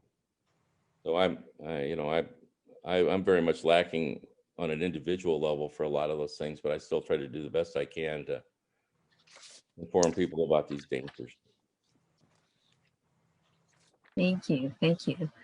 So it looks like we have been joined by Mr. Swanson. So Okay. are you? Are you ready with your presentation? I am absolutely not. I am Oh, okay. deeply apologetic. I did not have the slightest clue, I'm afraid to say, that I was to prepare a presentation or be on a call at the moment. I just Oh, got okay. 8 emails saying, we're missing you, you're not on the call. So I clicked the link. I'm Okay. sorry for whatever failure of communication on my part. Oh, that's okay. That's all right. So, okay, well, we're just doing, right now we're doing a Q&A session. So, yeah, we're just taking questions right now. And so I don't know if you wanted to just present a question to the panel, or if you had a comment to make. We have a question. Okay. Venerable Yeah, so Kunshi. we are a group of monastics at Maba. So we are very thankful for all the speakers today for all your informative talk. And first, I want to thank Dr. Holcomb and Professor Benjamin DeFoy for, we really appreciate that you agree that we should come together with a coherent plan, in order to make the world better. That is really matched with the Buddhist value and spirit. And then right now, I have a question for Professor Stephen Starr. What do you think about the nuclear weapon possessed by Pakistan and India? Because you talk about the big, strong country like Russia, United States, and China. But how about the problem, the tension between Pakistan and India? Well, that's a good question. That's actually probably the biggest nuclear arms race going right now. When the studies that the scientists did back in 2007 were done, they were talking about the effects of 100 atomic bombs, and that was probably more weapons than the total of the two nations owned at that time.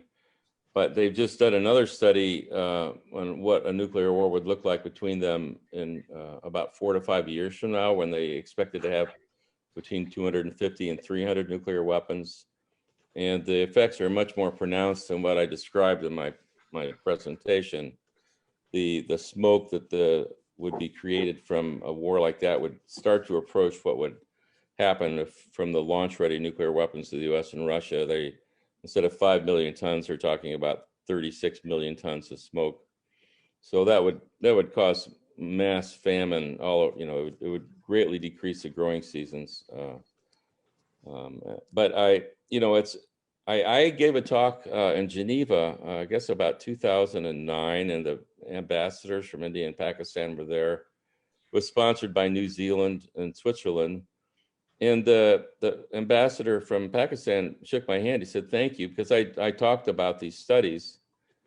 I think that people there are aware of, some of the people are aware, but the problem is it's always politics. You have these antagonisms that go back, even like and it gets between Hindus and Buddhists, and when Pakistan was formed, and India developed their nuclear weapons supposedly in response to the 1961 war they had with China. But it's I don't know. It's always been a mystery to me how we managed to get into this sort of situation as a species. Even the construction of these vast nuclear arsenals, when they knew that one weapon would 300 nuclear weapons can destroy any country there is, basically. But yet they manufactured 60 or 70,000 nuclear weapons by 1986. And they've dismantled, about 3/4 of those, but they're still busy modernizing these weapons. And so I don't know. I mean, I think spiritual people like you may be better equipped. I know David's written a lot about, a world without war. And maybe David, even if you don't have a presentation, I bet you could talk about that. I might turn the rest of the question over to you. Well, I'm sorry. I'm feeling out of place and unprepared. I honestly did not have a clue something was happening that I was supposed to be part of. I did read a an article, I think, in The Guardian this morning about Buddhists in Scotland resisting a creation of a site there for U.S. special forces who aren't very special. They're in, you know, more than half the countries in the world, to have firing practice and so forth. So I am admiring and encouraging that resistance. I also read a book recently called The Stupidity of War by a guy named U.S. professor named John Mueller, and I mean, how can you not love a book called The Stupidity of War? And yet it was really pretty awful, in particular on nuclear weapons, where it argued extensively, you know, that every near miss and the subs in the Cuban Missile Crisis and the occasions when one side or the other believed the nukes had been launched and had to quickly make a decision that they hadn't and so forth, were not actually that close. They were actually sort of moderately near misses, not that immediate near misses. And there are safeguards built in, and there really isn't that much to worry about. And as the nukes have proliferated to more countries, nobody's used them yet. And, you know, there really doesn't seem to be anything to worry about. And this is, one webinar that I actually am aware of and preparing for next Sunday is one that a peace group called Code Pink has put together called Cold War, the Cold War Truth Tribunal or something. And looking back at the Cold War, it strikes me that it not just normalized the possibility of destroying all life on Earth, but it conditioned people to think it was an overblown, exaggerated threat. That the more you live with this supposed risk of ending all life on Earth, but you don't end all life on Earth and nothing goes wrong, except for, you know, all the victims of all the testing and all the victims of all the proxy wars and so forth, well, then, you know, it's overblown. And I think this is a factor in the incredible failure to confront the climate danger. And I think it's a failure, it's a factor in the incredible failure to get rid of the nuclear weapons, which has so many people so frustrated, and such admirable movement by so many non-nuclear nations with the new treaty and so forth. And of course, the problem with nuclear weapons is not that they've already destroyed us. It was never going to be that they had already destroyed us. At that point, there's no one around to make an argument, and who cares? And it's not that they've come super close or how close they've come. It's that the risk exists, the risk is significant. The risks, according to the scientists who keep the doomsday clock, is greater than it's ever been in the past now. And it is absolutely unjustified. There's no plus side to maintaining the risk of destroying all life on Earth through nuclear weapons. So, you know, the stupidity extends even, I would suggest, perhaps less respectfully than I should, to the authors of books called The Stupidity of War.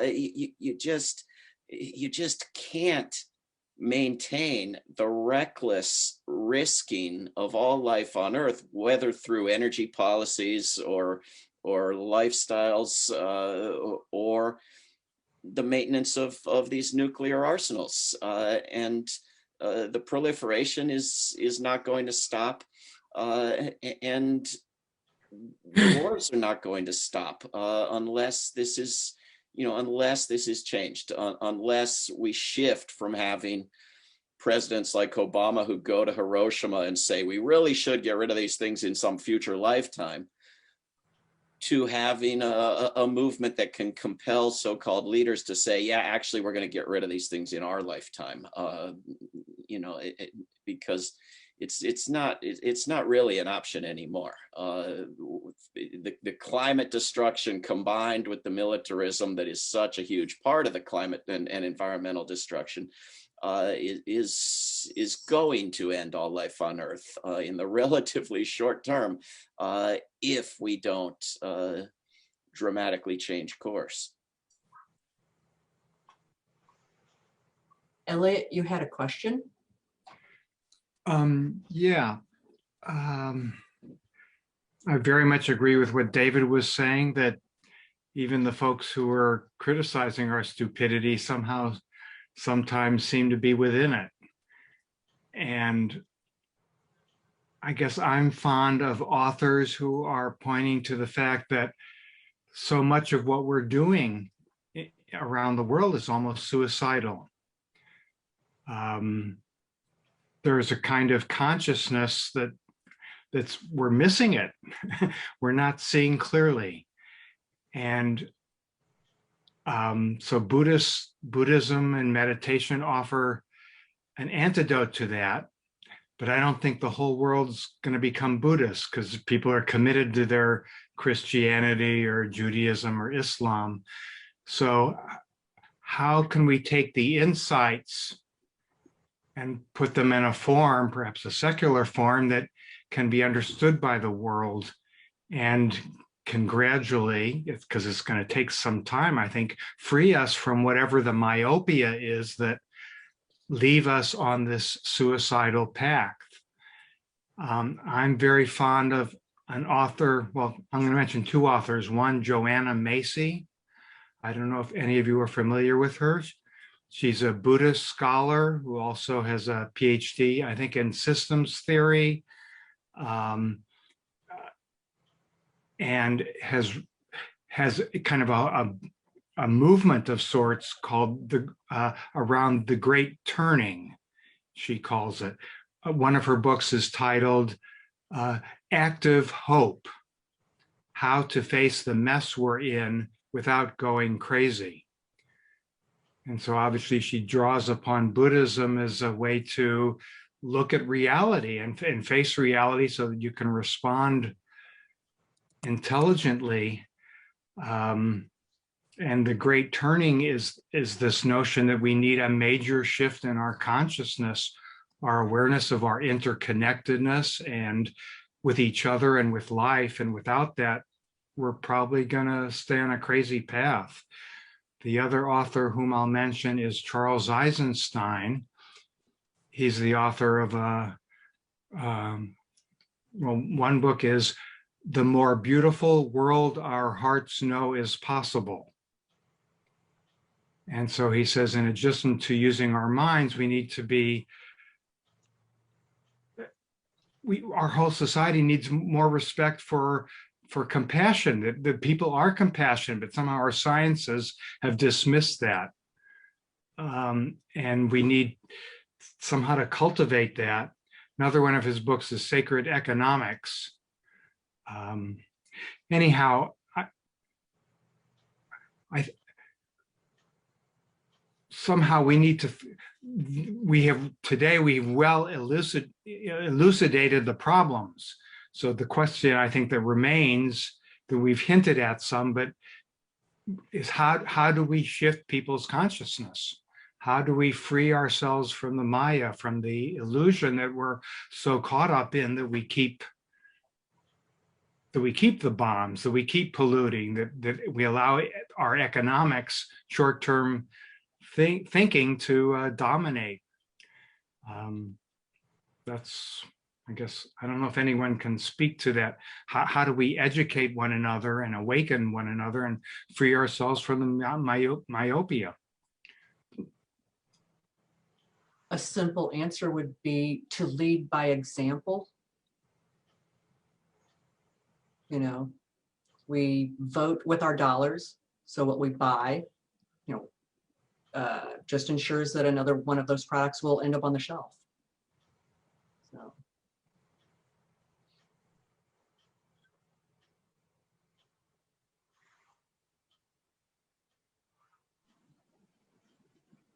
It would be great for governments to take the leading by example and put it into practice themselves and demonstrate democracy rather than bombing people in the name of democracy. And And I can't say, I'm not the person to say how to promote a secularized Buddhism and spread the wisdom of Buddhism, because I'm not a Buddhist or any sort of expert on the wisdom of Buddhism. But I do get asked in every single webinar I've ever, or real world event I've ever been in, you know, how do you keep going? Why don't you despair? How do you be hopeful? Why are you so optimistic? And my response, I think, in my amateurish, ignorant way, resembles Buddhism a little more than it resembles anything else. It certainly does not appeal to anyone I ever give it to. And it is that that I just don't have any use or any time for hope or despair. They're of no value to me. They're self-indulgent nonsense. It is more satisfying, more fulfilling, more enjoyable to do the work, to try our best, to do everything possible to make the world a better place. You know, health medical studies will show you that it's good for your health and your happiness to be working with others on an activist campaign to make the world a better place, completely regardless of whether you're succeeding or failing or will in some future time fail or succeed. We have a moral responsibility to do the work, and we're better off doing it. That's enough, you know. So, you know, but you know, that doesn't organize anybody to do anything. So you have to give people success stories and hope and talk about hope and feed the hopium addiction and so forth. But I don't know. I can't seem to make it relevant to myself. I would suggest that it's important for people to kind of get unplugged from all the TV and the mainstream media, because I think a lot of that is kind of poisonous in a lot of ways. Whether you're watching the latest Hollywood action movie, or, you know, there's hidden messages in all these things. But I've come to trust less and less even the so-called news that we get. For example, economic statistics, you know, if you go to the store, you can see that you're paying a lot more than 1 or 2% inflation when you start buying foodstuffs. If you use the same methodology to calculate unemployment that they used in the 1980s, the current unemployment rate's about 26% in the United States. That's a very small example, but you know, I think if people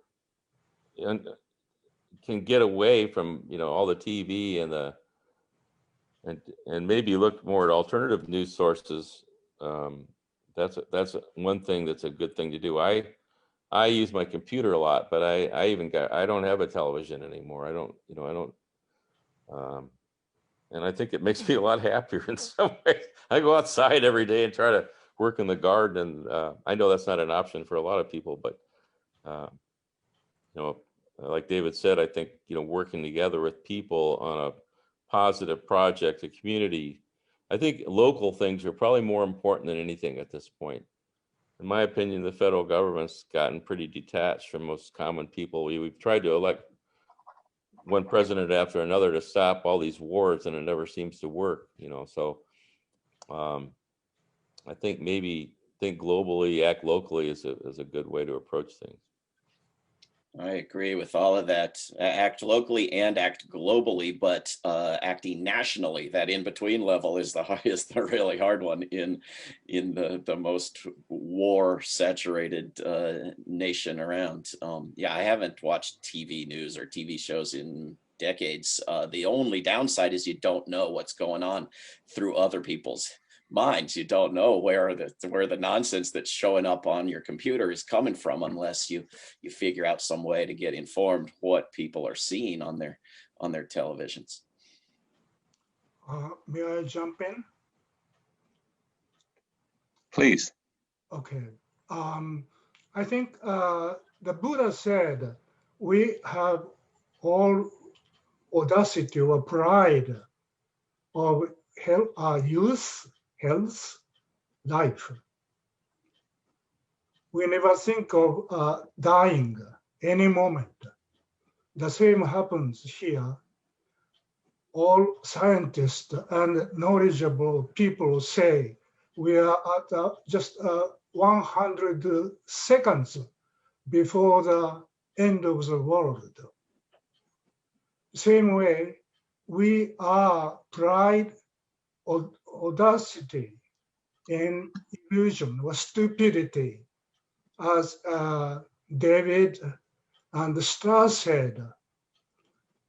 This is because of karma. We don't know that we are just a karma machine, as the Buddha said. We are caught up by this karma and never wake up. So we need to wake up. We need to tell people of the world that we are karma bound, karma machines, because of the common sense view. Common sense is not good. MacArthur said, all the defeat can be put into 2 words, too late. I think we are in this situation, and we just dream walk, that we are okay. We never die. The world won't be destroyed. But I think we need to really wake up, as Buddha said. All living beings are just karma machine, karma hair, karma air, karma owner, karma robot. Then we can change our karma and we can take refuge in good karma. This is, I think, our mission. Thank you. Oh, yeah, I just have, thank you, Rosan. There was someone who attended our session yesterday had a story that I think is related to this. She's currently staying at the Lake of the Ozarks and went to the grocery store with her reusable bag, and the grocery clerk started putting the groceries into plastic bags, and she objected, and she said, no, I've got a bag here, and the clerk said, we're not allowed to use reusable bags during COVID, because of the safety concerns or whatever, some other thing. And they got into kind of a mild altercation about this. And they had this, as it turned out, had a conversation about it. The customer, the person who was telling the story, found out a lot about this person's life, the cashier's life. But they worked out a scheme where the cashier put the groceries back in the cart, and then she could take the cart over to some other location and put them into her reusable bag so that she could avoid using the plastic bags. But I think even more than the 1 or 2 plastic bags or whatever it was in terms of environmental impact, just that conversation. That's where I see a need, where just initiating those conversations in one way or another to kind of help dispel the numbness that we all tend to feel about these issues over time. Thank you. Thank you. I think, David, can you speak a little bit about concrete ways to abolish wars and nukes, like 10 ways you mentioned? I'm not 100% sure which are the 10 ways I mentioned or when I mentioned them, but I can try to give you some and see if I get to 10. What we do at World Beyond War, an organization I'm the director of, at which you can find at worldbeyondwar.org, is to organize people into local chapters and groups, and to do, once upon a time, real world, as we call it, and now online educational events. We do webinars, we do longer book discussion events over periods of weeks. We do webinars and conferences online with people who break out into discussion groups and come back together, and so forth. And we do all kinds of topics related to the problem of war and all of the other supposedly separate issues that it overlaps with, war and militarism being a chief cause of environmental destruction, a chief cause of bad government and government secrecy and lack of transparency and lack of self-government, a chief cause of the erosion of civil liberties and rights, a chief cause and result in a vicious cycle of racism and bigotry. The major place where the money is going that is desperately needed for other things, military spending having been sort of normalized, so we just object to whatever bit of it goes to a particular war, actually kills far more people than all of the wars put together. You could take 3% of just US military spending and end starvation on Earth. So you need, were you to come up with a war that somehow magically met all the criteria of just war theory and was moral and good and did more to benefit the world than harm it, and so forth, it would also have to outweigh all the damage of keeping the military industry, the military business around year after year after year, waiting for this, longed for just war. It would also have to outweigh all the damage and destruction of all the patently unjust wars that you get in the meanwhile, and the ongoing risk of nuclear apocalypse maintained by keeping the war business around. So we do these educational events and we talk to people about the war business, the fact that the places with the wars manufacture almost no weapons, that the big wealthy countries, first and foremost the United States, manufacture the weapons. You cannot find a war without US made weapons on both sides. You now have wars with CIA trained and armed troops going against Pentagon trained and armed troops on the opposite side of wars. This is, the level of madness.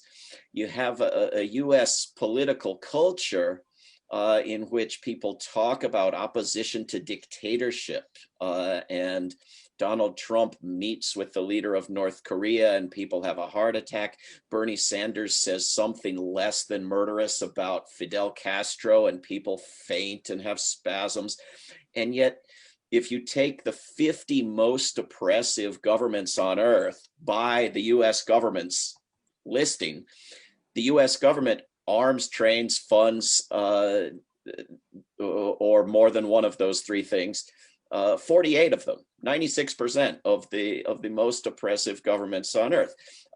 So no matter how horror-stricken you are that someone would talk to a dictator, it is better than what they do with all the other dictators, that is arming, training, funding their militaries. And so we talk about the history of wars and how carefully they have to be maneuvered into, that the problem is not that war is somehow natural and inevitable and it will take great efforts to get peace. It's rather that great efforts are expended to avoid peace. And, we can name a war and we'll talk about that story.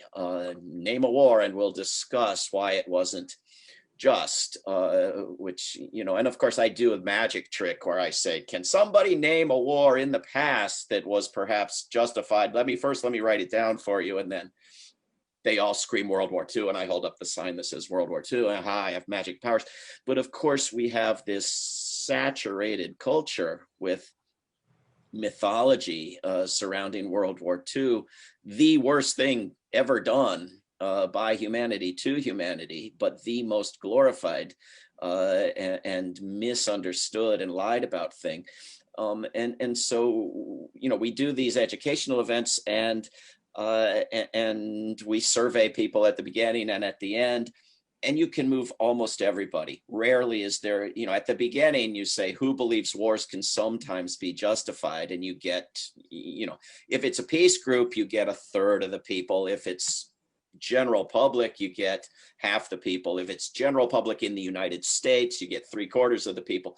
But at the end, you get hardly anybody. It takes just some basic facts about where war comes from, what motivates it, what it takes to avoid it, and what the war business does to the world. And people change their mind. And people don't even have to change their mind to support abolition of war. If they just support moving a little bit of the money from war to actual human and environmental crises, well, then it creates a vicious cycle, and it creates reverse arms races, and you move to a world where it's easier to talk people out of what's left of it. And of course, that's been majority opinion in the United States for decades. If the United States had democracy rather than, you know, wars in its name, it would have been for years and years moving money from militarism to peaceful things. And then we get people involved in activist campaigns, and people do divestment campaigns, get their local cities, counties, states to take money out of weapons industries. It just makes absolutely no sense for someone to work for decades as a teacher in a public school, teaching children good things, and then have their retirement depended on there being more wars. It's not sensible public policy. And we do campaigns around getting the military weapons out of the hands of the police. You know, these are things you can do locally and nationally. They succeed a lot more and a lot faster. And we do campaigns around bases, working to close bases and prevent the construction of bases. And there are even successes in these, as well as many that have yet to succeed. In terms of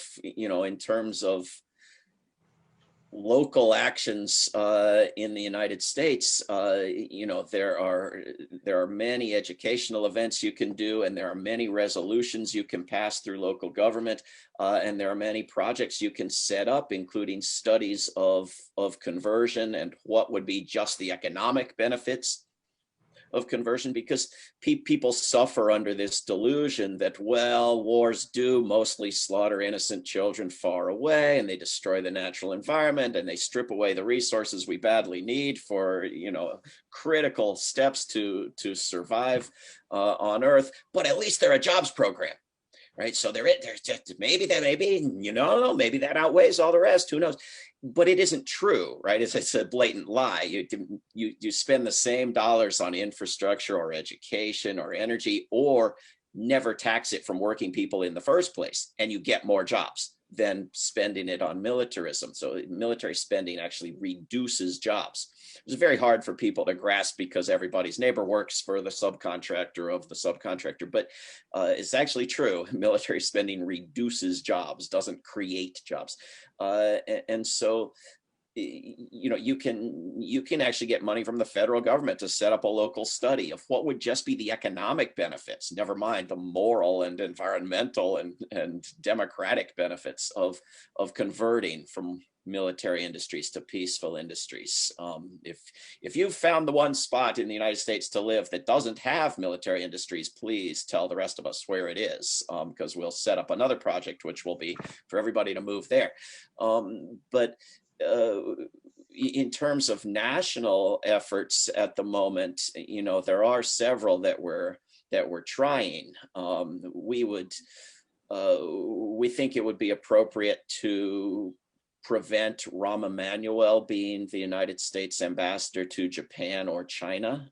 We think that would be disastrous, and that it can be prevented. We've already prevented a number of the worst nominees and floated possible nominees in the new US government.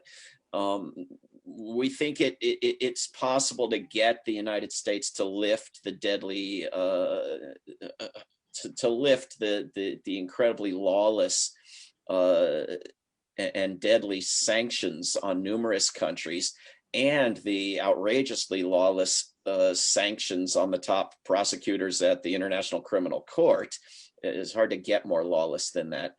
And we think it's possible to end some of these wars, including the war on Afghanistan, which still has 34 countries, I think, including the United States, 34 countries with troops in Afghanistan, and each one that leaves puts pressure on the remaining ones to get out. Several have gotten out. So there are a number of steps that can be taken with Congress members and senators. I think the most crucial is the moving of money from the military to useful things. And of course, last year there was a vote in both houses of Congress on whether to move 10% of military spending to useful human and environmental needs and to a deadly disease pandemic crisis. And of course, public opinion polls found the majority of people in the United States wanted that. And the United States Congress voted overwhelmingly against it. So again, if you had democracy, you'd be doing better.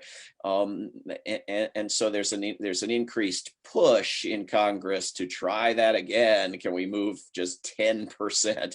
And of course, Joe Biden has carefully investigated his campaign bribes and arrived at the wise conclusion that Donald Trump's level of wildly out of control military spending was precisely right, the exact correct level that it should have been.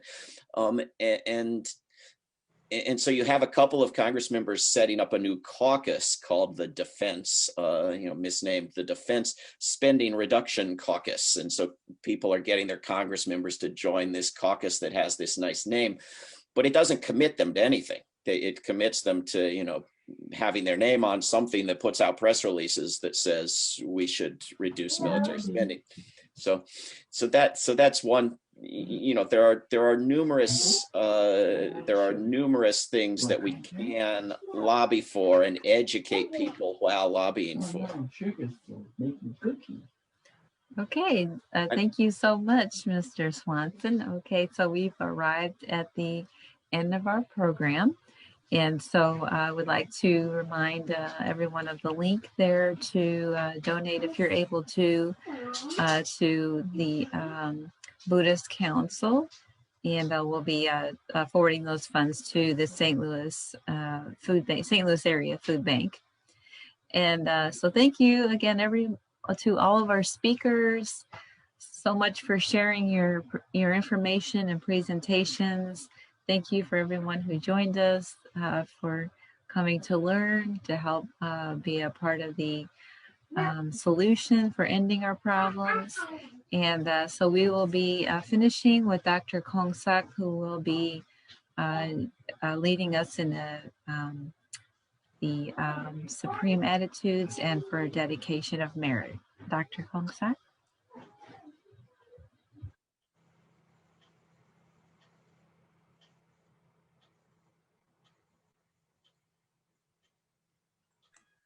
First of all, clear your mind and then set your mind to be with goodness and loving kindness to all beings, including yourself.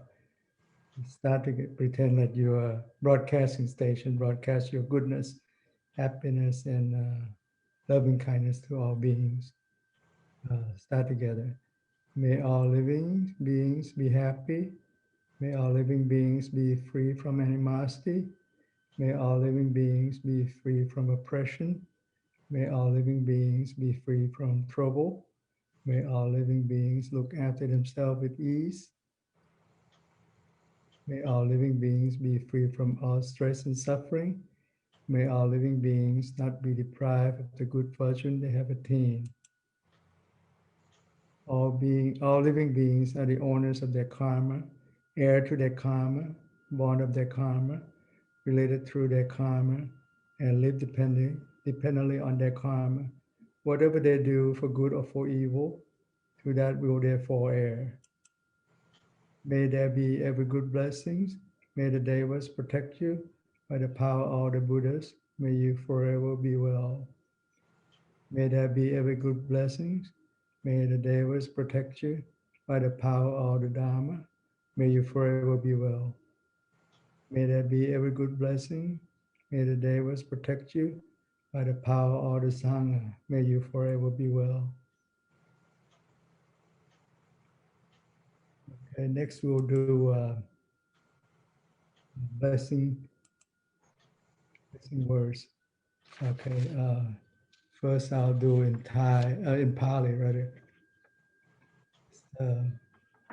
Yathavari Mahapura Paripurenti Sakaram Eva Meva Itotinang Petanang Upakapati Ichitang Patitang Tumang Kipameva Samichatu Sape Purenti Sankappa Janto Pranasto Yatha Manicho Tiraso Yatha Sapiti Yo Virvachantu Saparoko Vinasatuma Te Pavan Tarayo Sukiti Kayuko Bhava Apivatana Silisa Nichang Ucha Patayino Jataro Thamma Vatanti Ayu Thammo